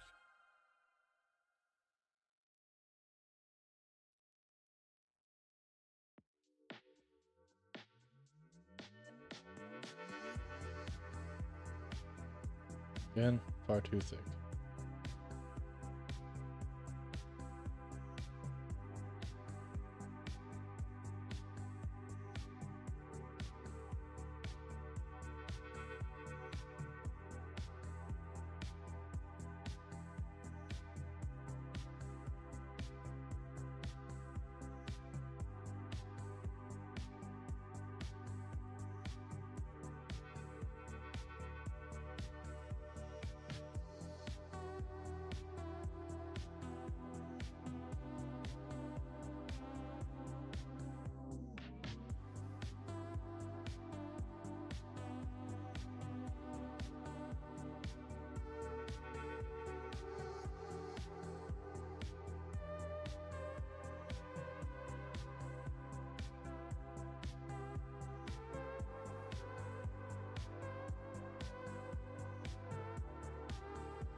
From the back, because okay, from the front, I like how we have these nice sloped shoulders and this curve. From the back, this feels stiff. See, I gotta check, like, how much space do we have between the actual shoulder and where the jacket sits? Which might be a little bit too much, even though this is like a really puffed up, almost like a bomber jacket. Make it a little bit more form-fitting.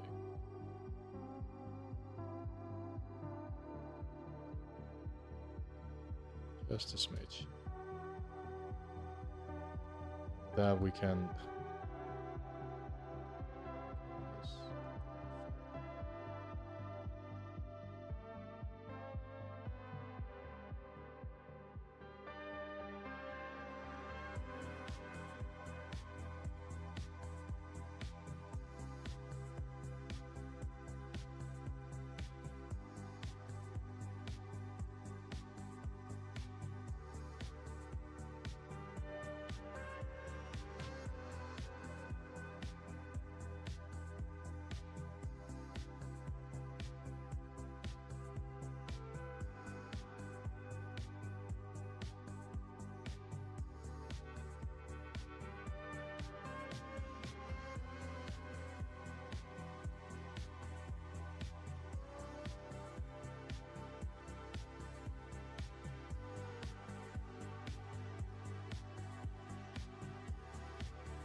This is where we have these seams.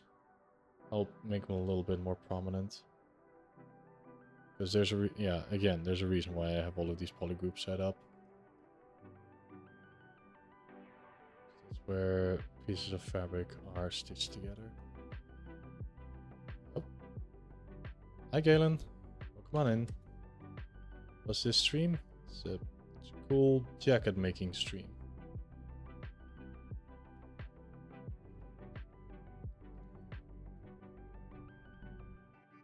Let's see, now the front of the jacket has this.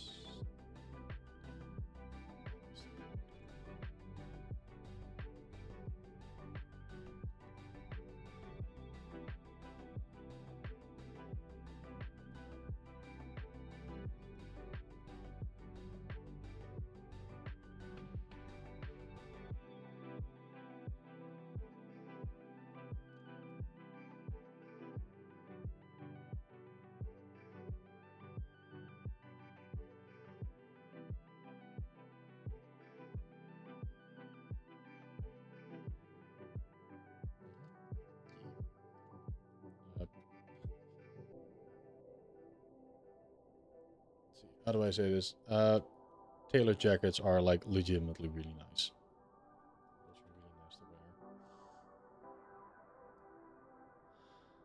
Okay, let's see. More paste.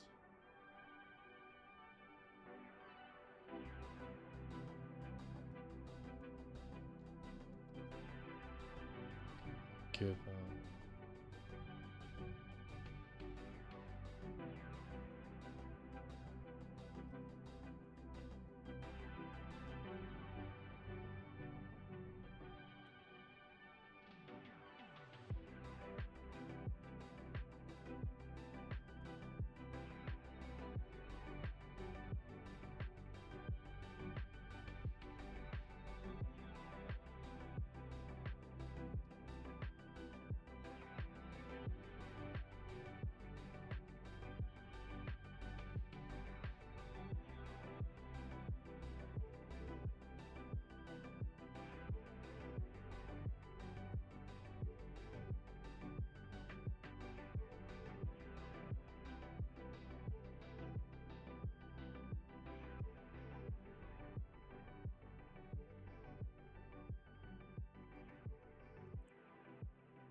See, on the back we have a couple more straps, and also we've been going for 2 hours.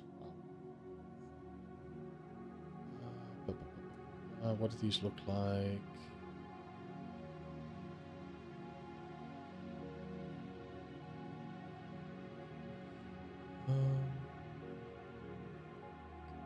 Patches with a loop around that has the fabric going through.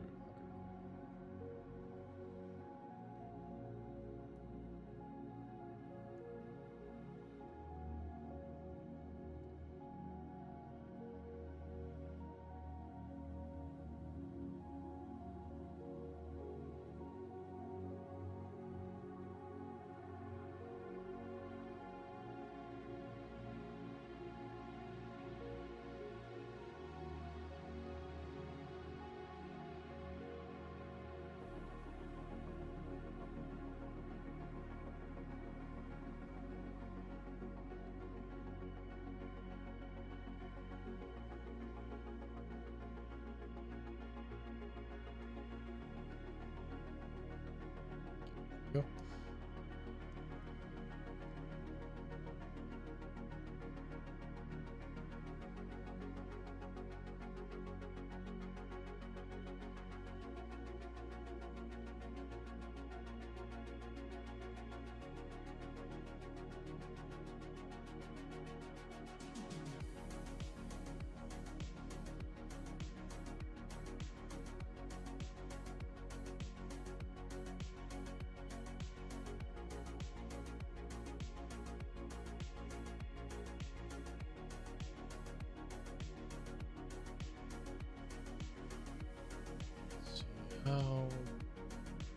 How would this be constructed? Because okay, I nearly fell into the trap of, oh, I'll just extrude some elements and then it'll look fine. Like, yeah, let me visualize where my mind went. Because this is a trap that I fall into quite frequently. At least I used to. We have this element, and it needs like a little wrap where the belt can like go through. My initial thought was, hey, what if I were to just do something like this? I will work on it.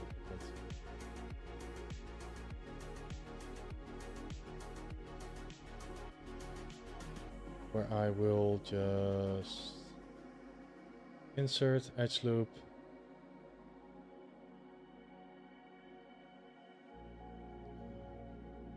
And then I will polygroup, single poly, these two, extrude, group. Now we can just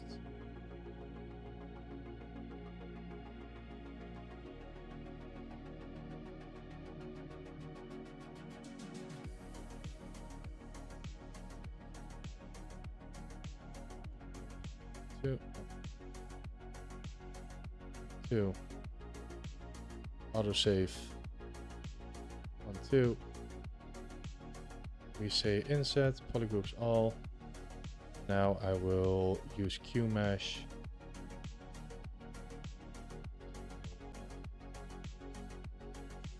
I'll just use Q mesh to turn these into like actual holes, and now we have our shape. This is roughly what my first instinct was. Like, okay, we have our loops. But this is also this is a fantasy structure. This is just an extrusion. If you look at this, doesn't look like bits and pieces of fabric that are like overlapping one another. Like, this is a fantasy shape. What I would prefer is if we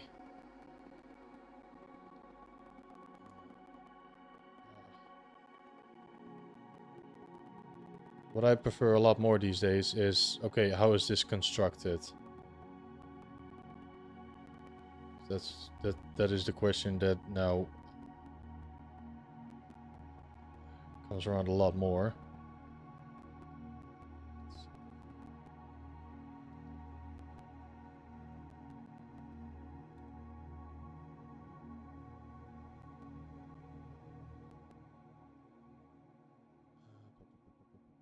Poly group, single poly.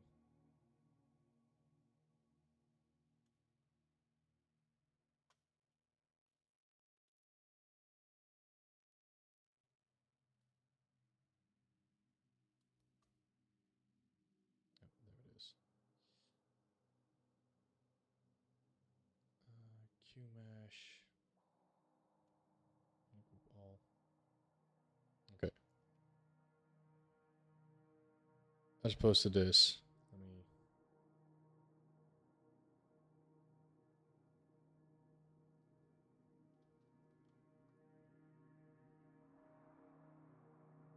Go here.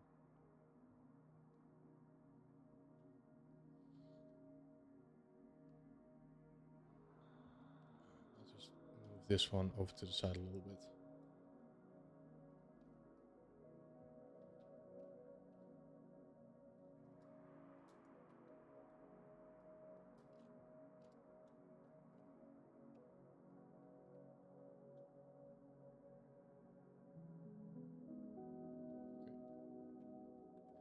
So let's just where my logic's going.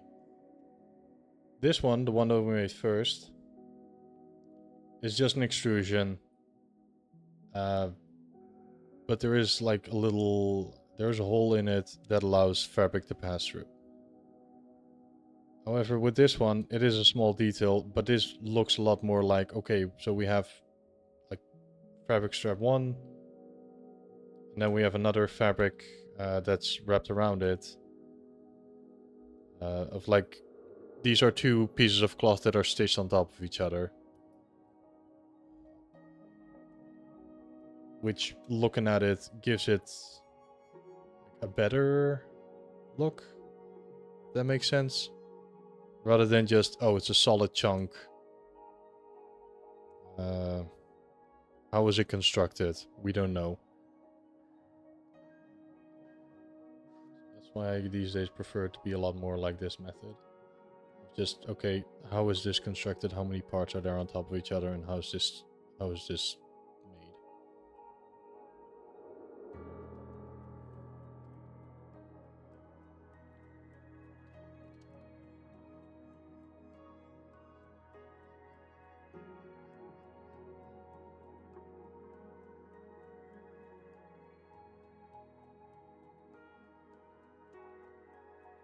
Because I have been guilty of this in the past, especially when making up armor shapes, of just start with a shape, extrude it a whole bunch of times, and then as long as it looks cool, we're good. But then as you get to more complex characters, you have to start thinking, okay, how is this armor constructed? When the character raises their arms, what is the range of motion to which a pauldron, like the shoulder armor piece, like at what point does it start clipping into itself where it falls apart, the illusion breaks. It's the point where, okay, this armor cannot move like this.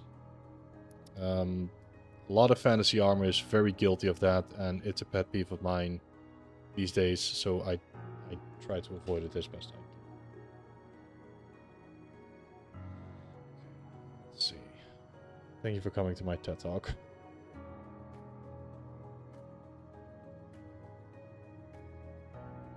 Again, I've had some pretty, what do we call it?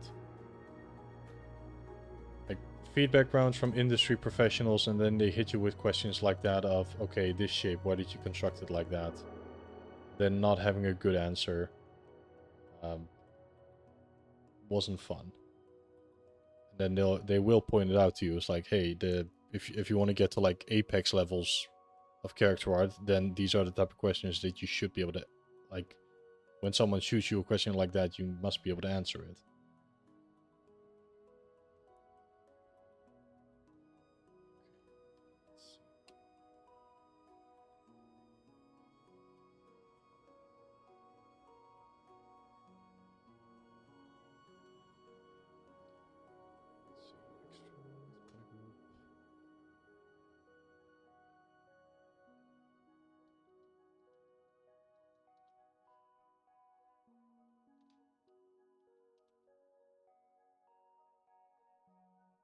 I believe there was a way to move and extrude this part, but I'm mind blanking on it at the moment. Because I would like it to extrude upwards, backwards, and then downwards, and there was an easier way of doing this.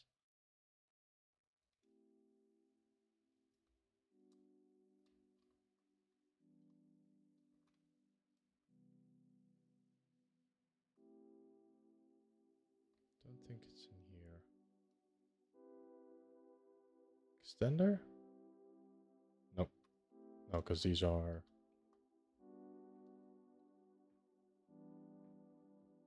No, delete. This is not it.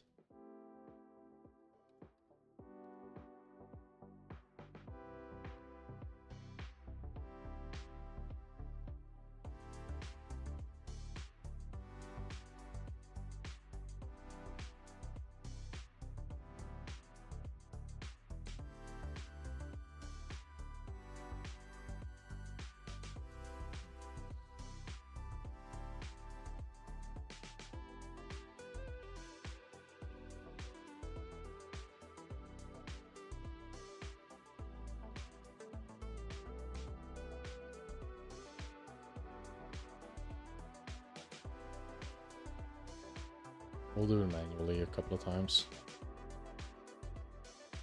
Up.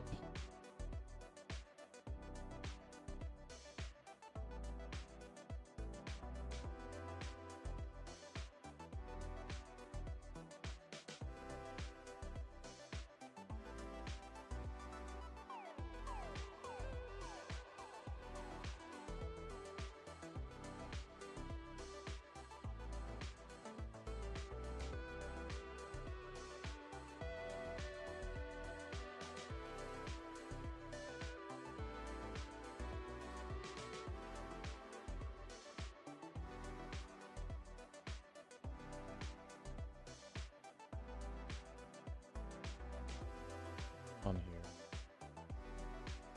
This geometry is acting weird and I don't like it. Just undo a whole bunch. Alright, change the plans. We'll do it with the insert mesh brush, or insert mesh method.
Okay, right, that was the trick. Holding down Control and move and you'll extrude outwards.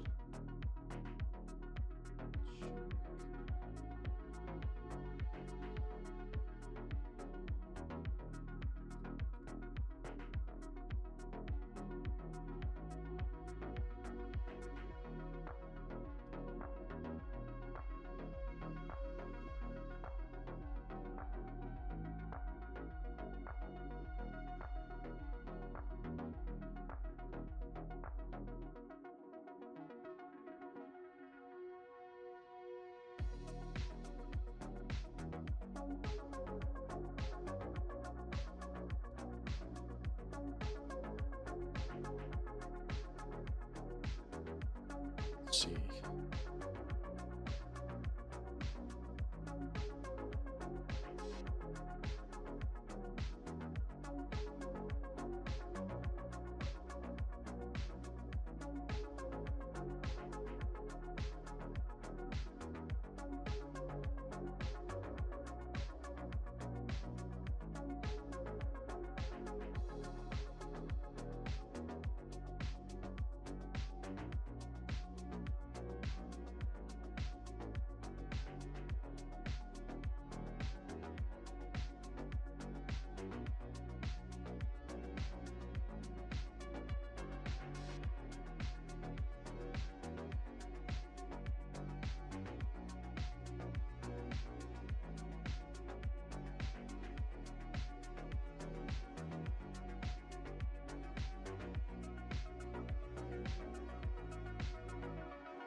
slightly outward.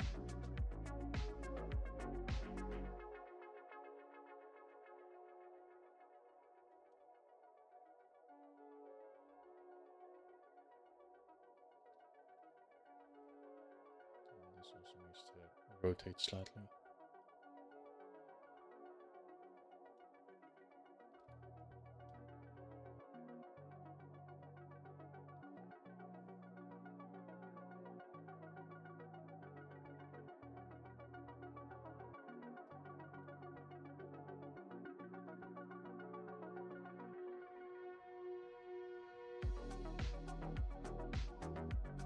Now there's a little this.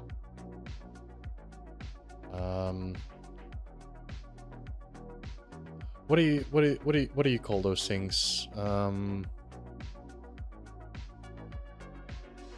What do you call those things that people use for climbing? And like it's the little clip thing in which you hook the rope. Like it's really easy to click something into it. Carabiner? Is that it? I don't know if that's how you pronounce it.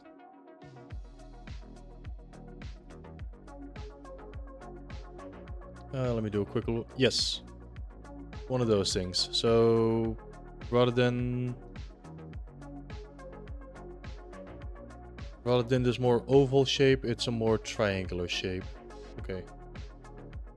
Thank you, Galen. Okay, so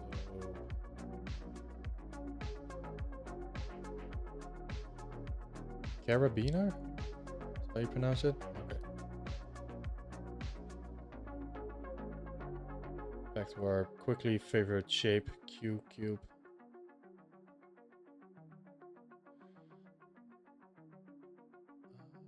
That might be the Texan in you. Alright. I'll mimic that until I like find a YouTube video that has it. Or I think Wikipedia still lets people or like lets you know how things are pronounced, so I'll check that after stream.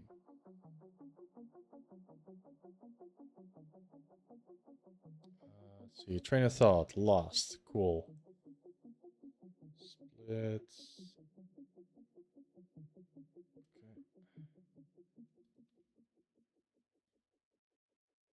Because this thing.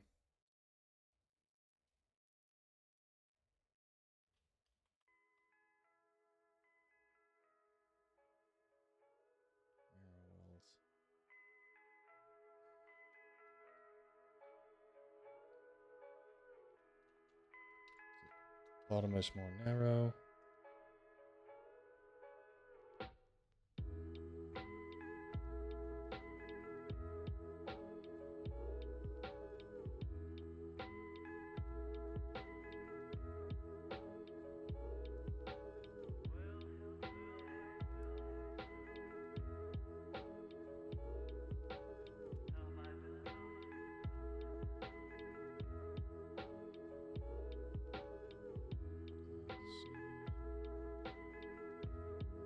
Loop, but the outside's slightly faster.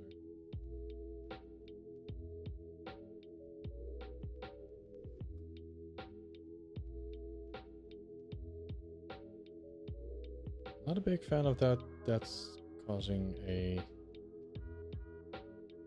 thing on to happen.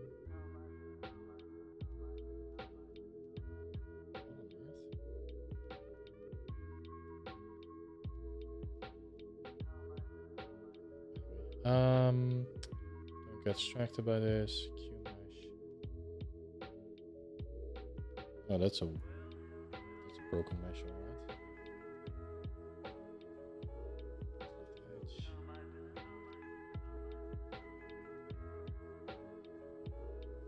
Fine, stitch.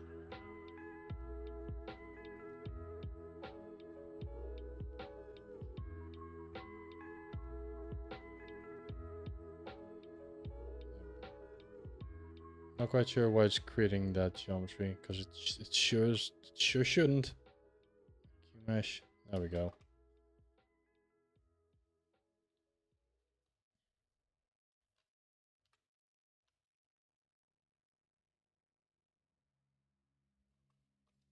Actually, these shouldn't even be here.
Okay, and the little detail of this strap actually wrapping around it, we'll do that afterwards.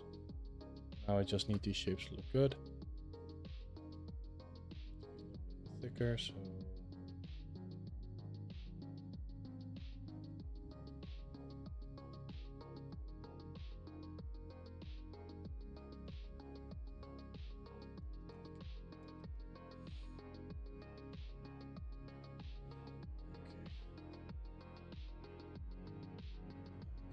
Yes, we don't need that anymore. That was the old example. This one is better. Hi, Yonuts. Welcome on in. Okay, let's see.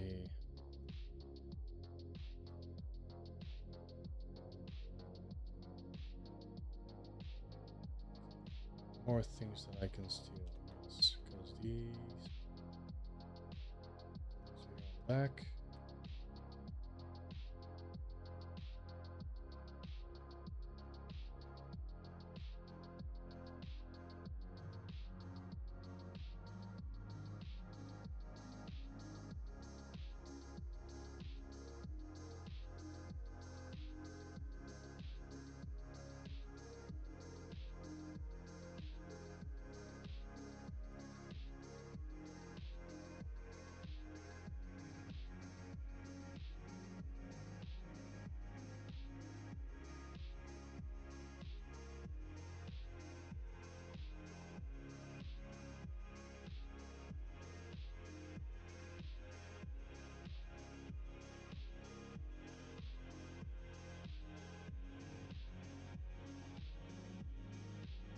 So you're saying in your neck of the woods, but you're pretty Texas adjacent as well. All right, I'll look it up on how to pronounce it afterwards. But yeah, that is a there is a clip here. Let me actually.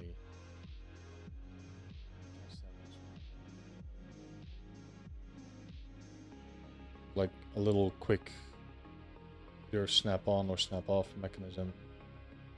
Just make like a little marker here. All of these, like more hard surface elements, I could probably model them a lot faster in Maya. I might also do that later on. That's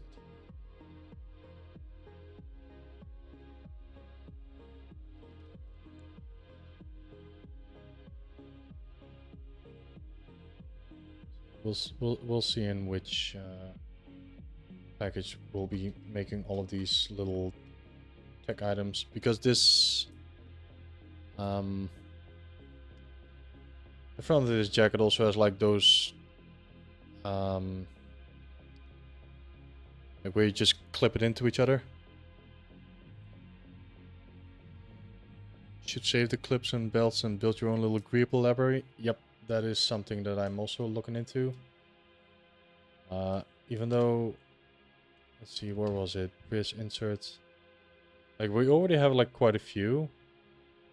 Let's see. Especially for clothing. There's a couple of them. This one in particular, buckle type O2, I use a lot as just a straight up default. But yeah, the class that this character has on his jacket is something that I will have to model. There's quite a few of them.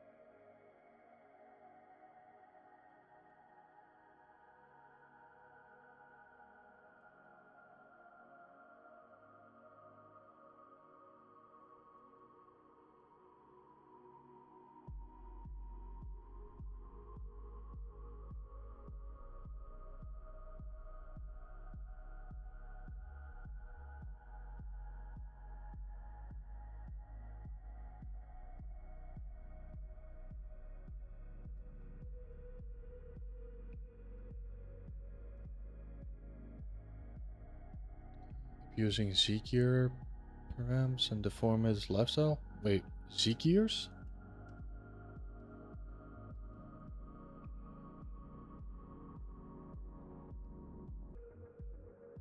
Is that one of these insert brushes that you're talking about, Cypher? The gear primitive. Let me quickly save this one before I inevitably crash a file.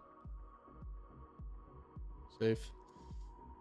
The gear primitive. Let's see.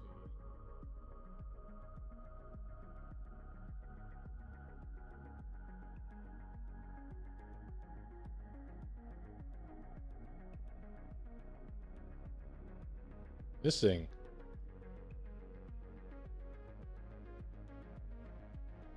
Initialize.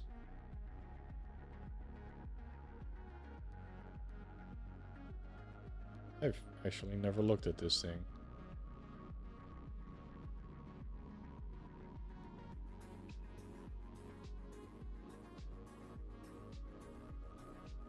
Oh no.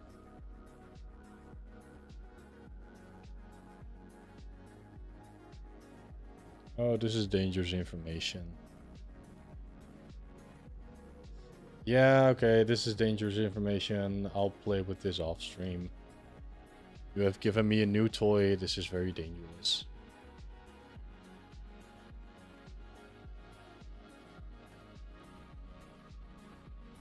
Thank you, Cypher. That is something I'll take a look at off stream. Let's see.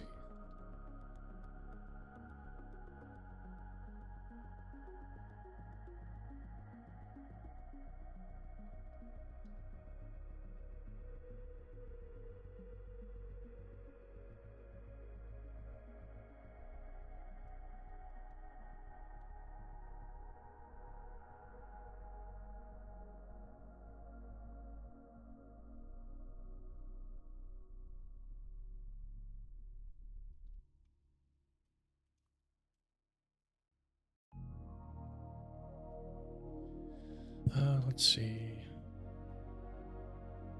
The zipper is something I will not worry about yet, because that is a repeating pattern, and that thing is gonna be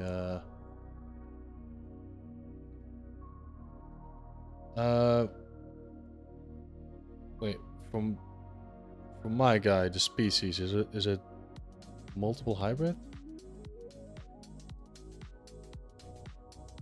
Talk about like me? Because I run around on the internet as a Vernit. Yeah, Vernit. That's how you spell it.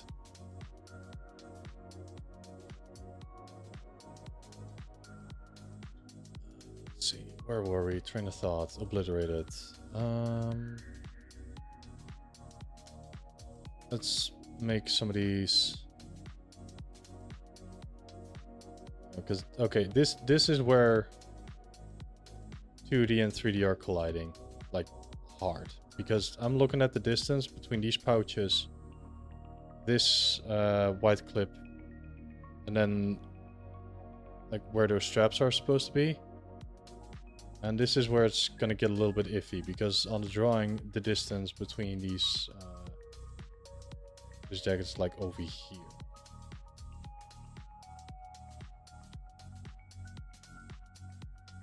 Maybe I should make it over here a little bit more.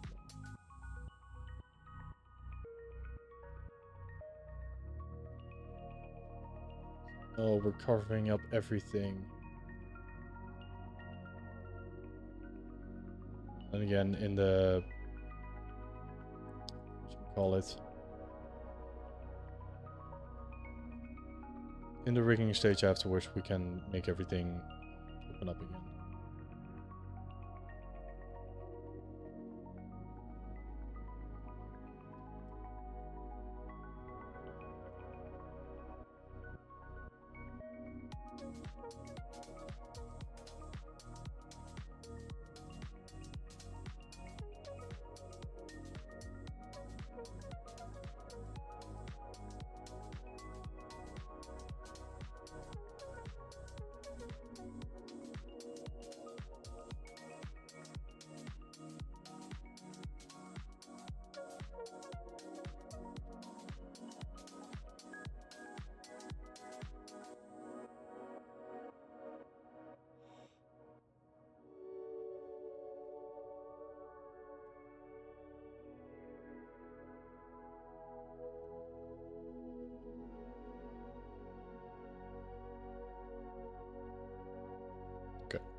Yeah, this is where it's get a little bit iffy between where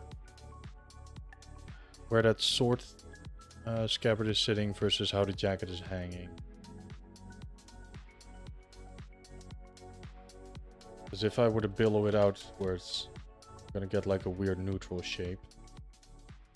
And this being cloth, it is already hanging pretty straight down. There is no reason for it to hang like this. So in neutral, I would like it to hang down properly. Looking at the distance of like how high up does that scabbard thing sit? Maybe we can move it a little bit lower.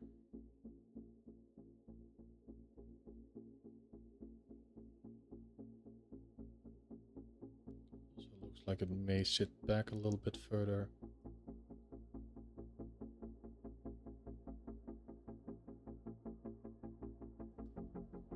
These are all these type of things that are coming out when you are doing things in 3D rather than just, oh, it looks cool from this angle in 2D. 3D artists need to solve a lot of problems.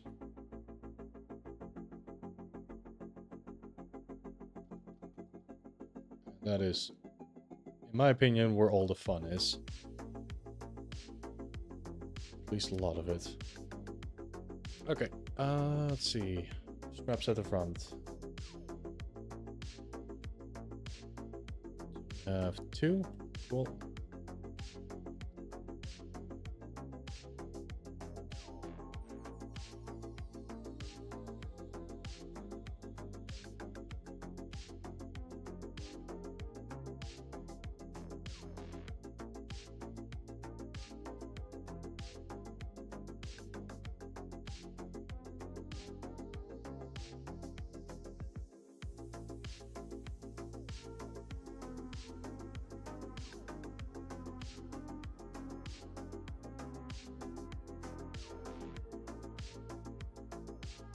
It's like a crop top, which means full plate. Wait, what do you mean crop top?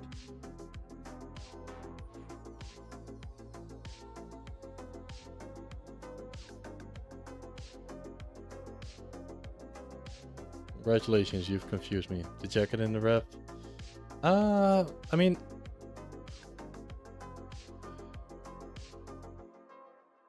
so I'm okay. Whenever I need to figure out like, okay, what is the length of a garment? I look at another element and just,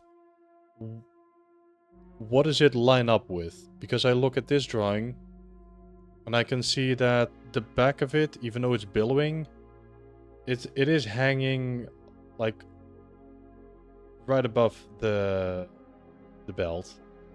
Like this is not like an average coat that is sitting like well over the hips. Yeah, I guess in a way it's a crop top.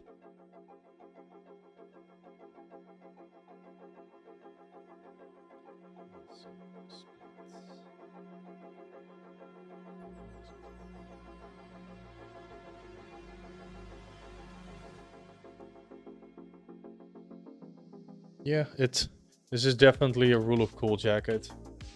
But the way that Kuta did put in a lot of effort in like, okay, this is how it's constructed, like this is a jacket that you can like physically build if you were to be like a cosplayer. That is something that I really appreciate. No, you're fine. Like there's a reason why I do all of this live. It's so people can like talk to me.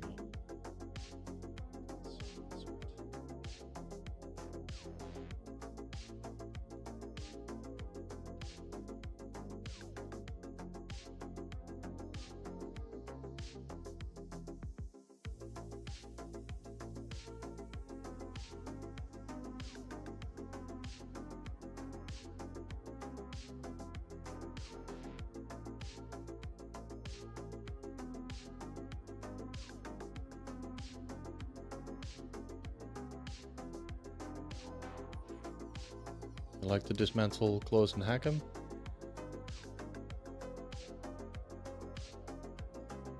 Oh, nice. Yeah, I've thought about it for like learning purposes of, hey, how does this garment work? Let me just physically take it apart. I've not actually done it because mainly also I just have basic t-shirts, which okay, without taking it apart you can like learn how it's constructed. And I also have a couple of like more how do I say this? Like I have a couple of jackets, but I like those too much to like strip.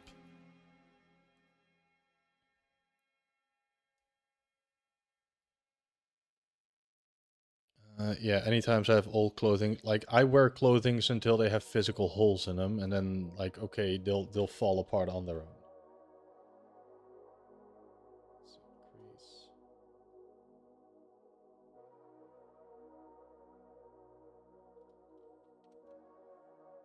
Let's see, what is the overlap here?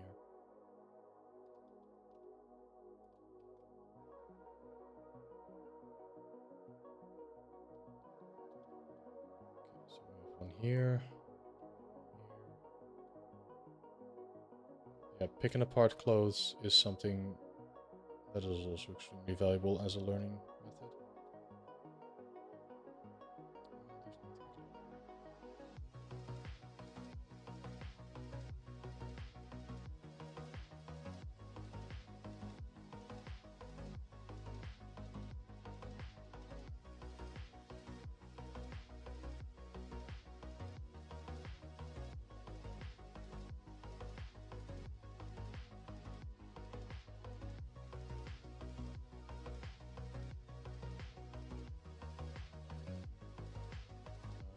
Thrift shop things.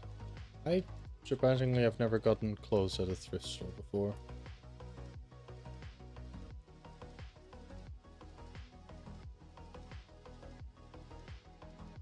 The superhero style termination of leggy into pelvic area is something I want to slide into.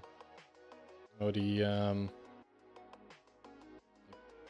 way how it shapes over here, so like the oblique sitting on top of it, butt, and then the upper legs. And so I have not done cosplay in my life. I've been to plenty of Comic Cons. I've been to plenty of like fantasy fairs, but I've never actually done cosplay. So I know how to sew a button back on. Change the head a little bit. I feel like that crown can be used.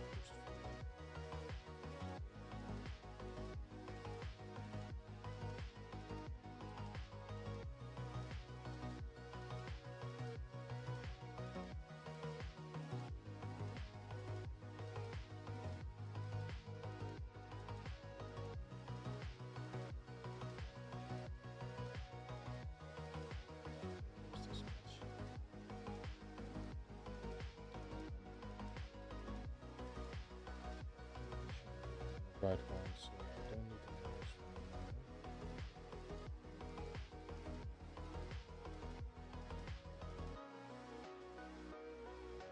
Switch it slightly, just so that this crown curvature comes out a little bit nicer.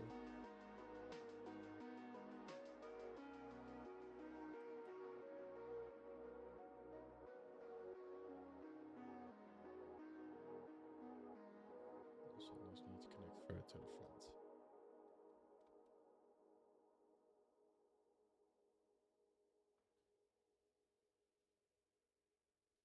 Sorry, this is just like a small thingy that I noticed on like a previous review with myself. Just a minor edit of the head shape. Go back to the jacket now.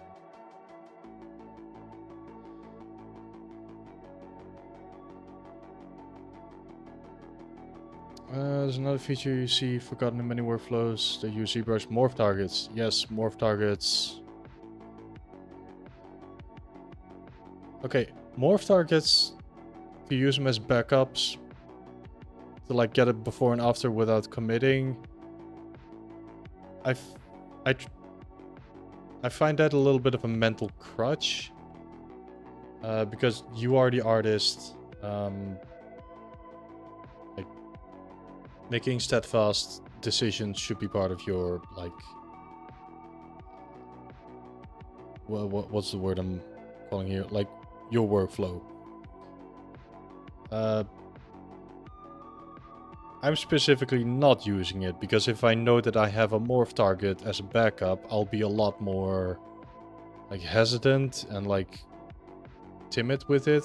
Whereas now I'm like, okay, no morph targets, we're going for it. We're making steadfast decisions.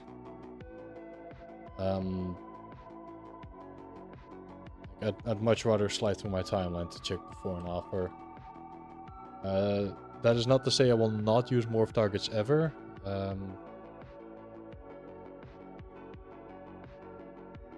Save. Train of thought. I hope these heat waves are gonna go over soon, because then my train of thought comes back easier. You're real methodical? Yeah, so I do a lot of thinking as I'm going through all of these things. Probably best used for expressions. As long as I don't use it as a crutch. If I know, okay, I am going to be making a lot of like changes and I need to always go back to its original, such as making blend shapes for the face, then yes, I'll use it. Or if it's like, what is a use case? For example, if I do a like a reprojection of like, okay, we've done our retopology to like at the 80% level. I want to reproject it, but I know that there's going to be reprojection errors, and it's easier to then morph back in the correct topology before the projection error and then sculpt it manually, then not have a morph target, have a projection error, and then try to manually sculpt out that projection error. Like I'm picky with it. Let's see, what are some quick wins? Because we have like 10 minutes remaining. Because like honestly, for 3 hours, getting a decently chunky jacket block out. So far, I'm quite happy with it. Let's see, what else do we have? We have like small zipper patch. I can quickly make that one. It's an asymmetrical element.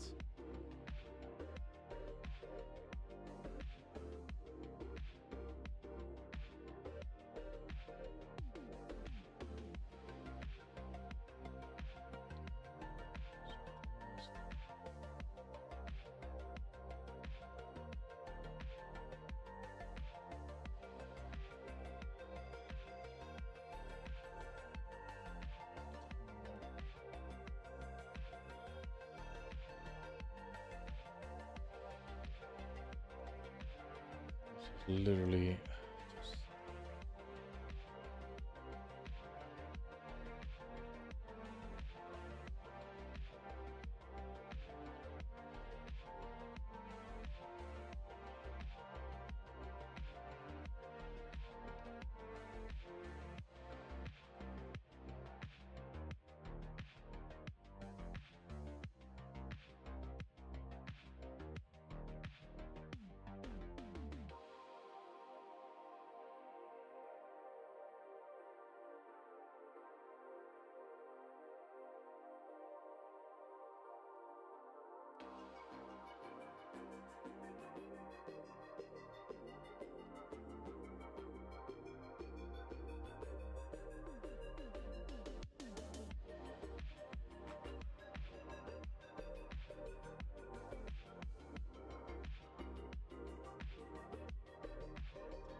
big. It's like zipper lip. Cool.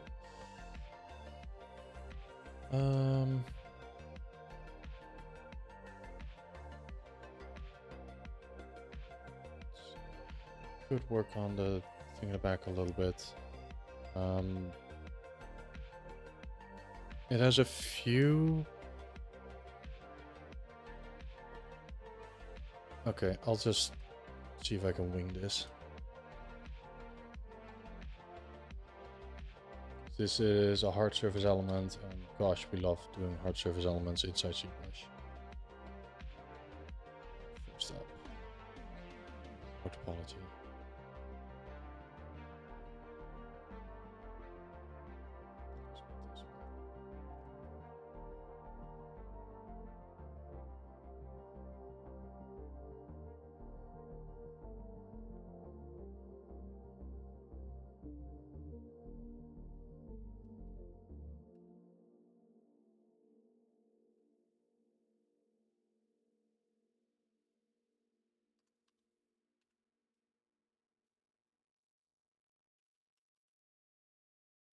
Also, another thing I don't want to have happen is like it clipping through the jacket underneath. That will give weird shadow results later.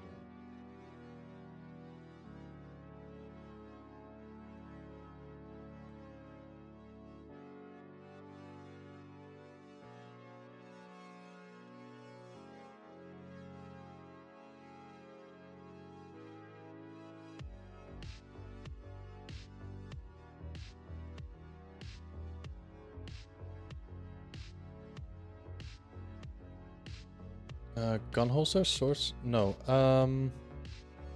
So when did you get a sub to me?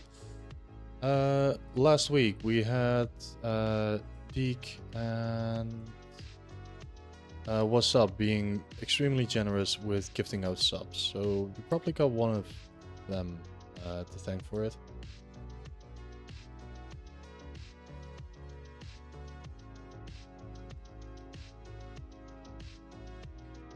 Also, these are, so they're not sword holders. Let me pull out the image one more time. So this is what I'm currently looking at. I'm trying to figure out, because it's thin enough where the gizmo, it's not hollow. It has some sort of, I think it's some sort of sensor or like a tracker, like a GPS, so they can like keep an eye on where the agent is out in the field. That's what I like to think that it is. So this is what I'm currently just using as a reference as I try to model this element. Guess I can keep it up for a few minutes. Again, with this complex shape, first things first, get the basic shapes, and with that I'm going to need some pieces.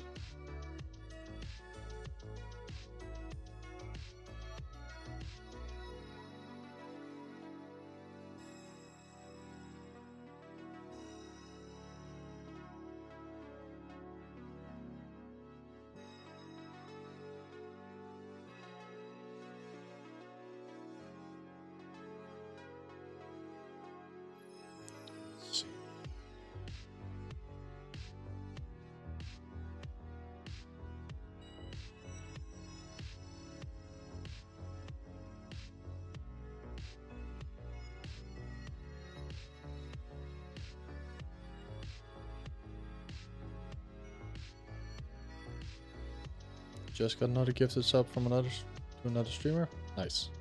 There's some very generous people out here on Twitch, and it absolutely helps with streams. Let's see.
these like clasps?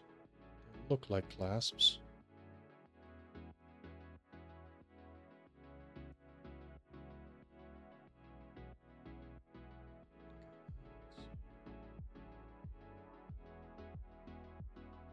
Increase this up.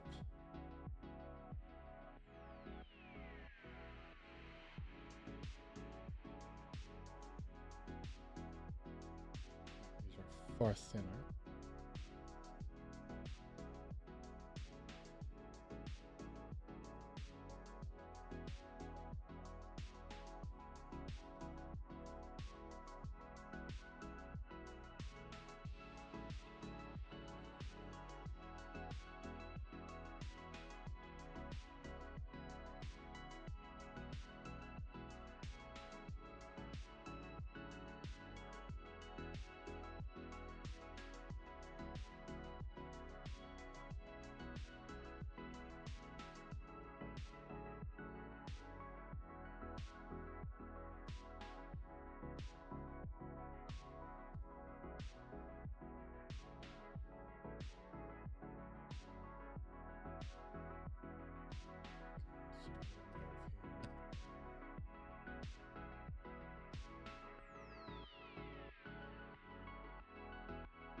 Unset, polyloop. Works.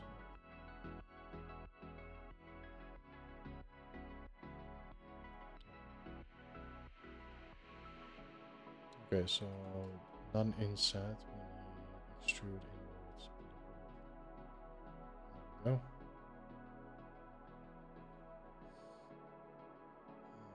Increase those up.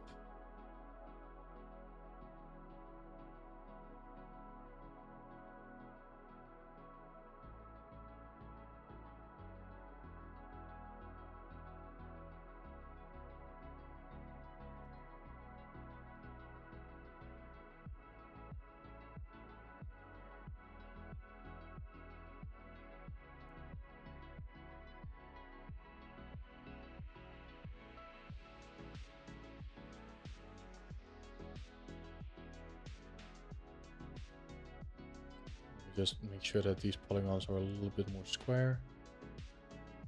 Way they will subdivide a little bit cleaner.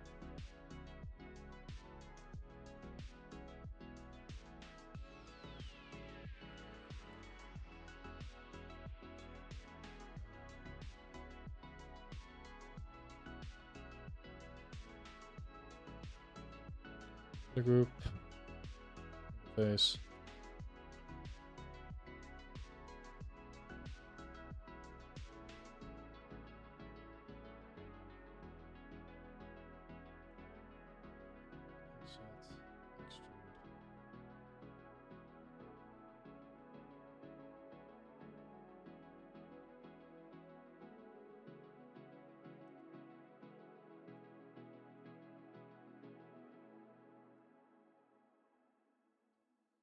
And okay, here's also one thing that I started to do more recently because it reacts nicer to light and also helps a little bit more with baking. So currently all of these are 90-degree extrusions, which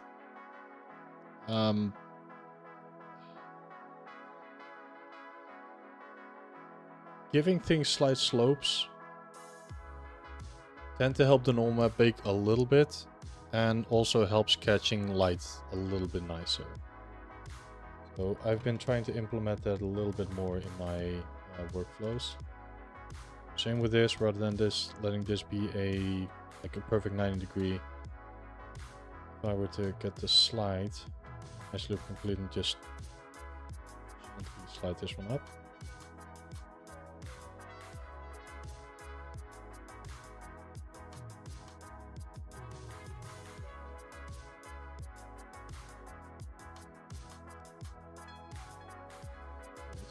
Yeah, great. Fine, we'll swivel. Oh wait, no, it's not working because it's masked. Okay, the issue is the user. So slide as loop complete. Just slide this up very slightly. it's barely noticeable, but it does help. Like,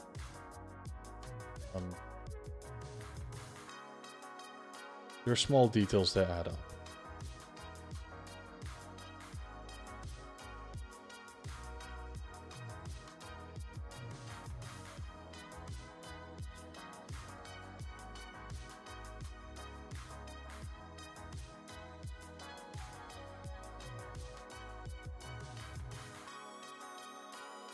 Because these aren't creased.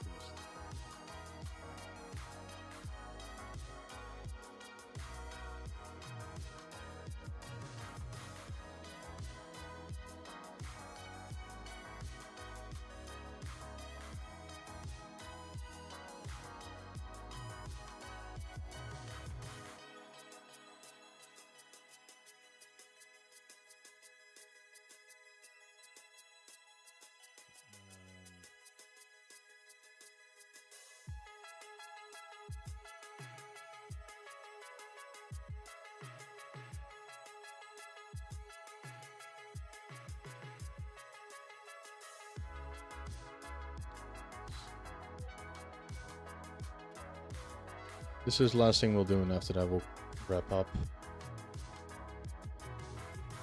Yeah. There's like a small little inset over here, and that's the last thing I'll make.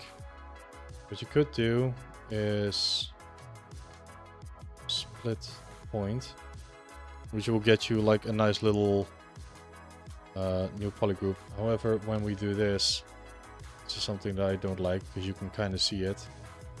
Is we have a pole. We have a 5-pointed vertex that's sitting on the edge, and it's pulling away the surface tension from this really nice clean beveled edge. We don't want that. Before we do that, we give it a small little extrude. So undo this. So inset, island.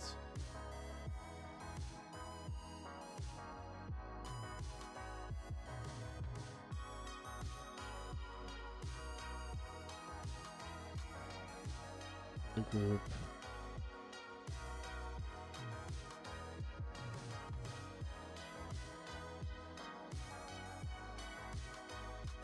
Just make sure that this beveled edge remains clean. Now we can split this.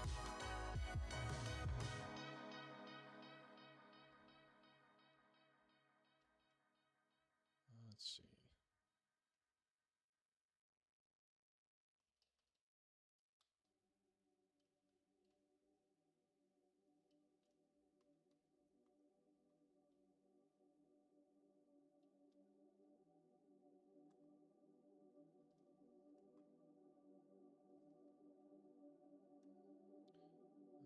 Extrude one last time.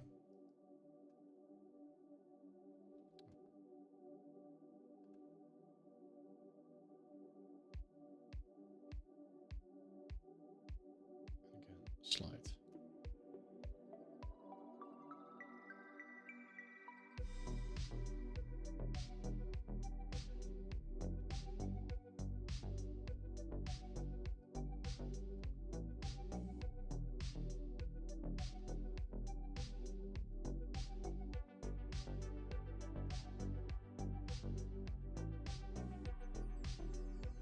Okay, cool. And then the two little elements that clasp it together, we'll work on that next time. But for now, we are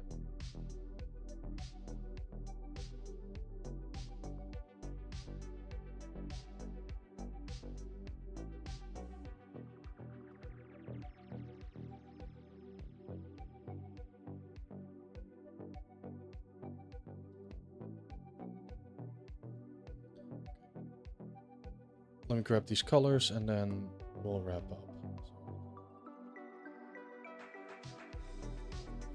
Object. It's this color. Then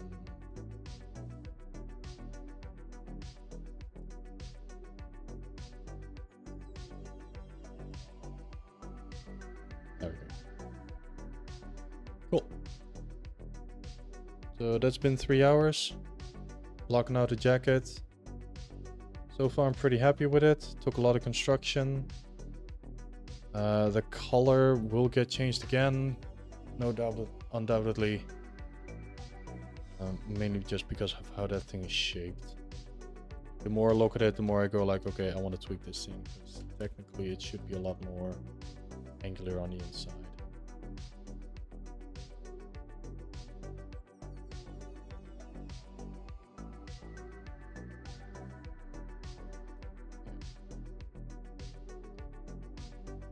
What we have now, change this one back to this one. Cool.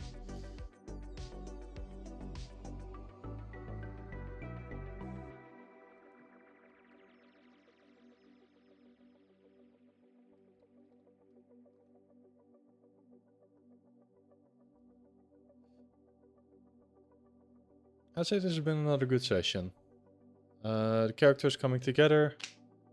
We are almost there. We still need things like the glove and then blocking out the weapons. And after that, I think we're gonna be good to do one last proportion pass. And then it's gonna be refining everything. Okay, so let me go find a raid target.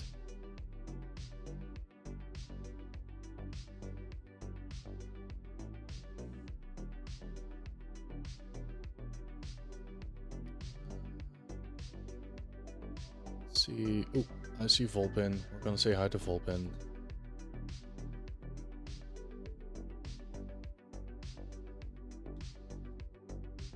Slash raid. Okay, raid has been created. All right, so everyone, thank you very much for being here. It was greatly appreciated.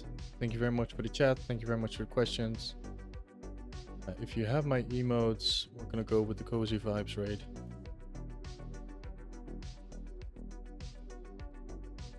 If you have my emotes, feel free to copy and paste this raid message. If you'd like to see more of me outside of Twitch, I have a Blue Sky, which would be over here. So thank you very much for watching, and I will see all of you again next week. So take care. Bye bye.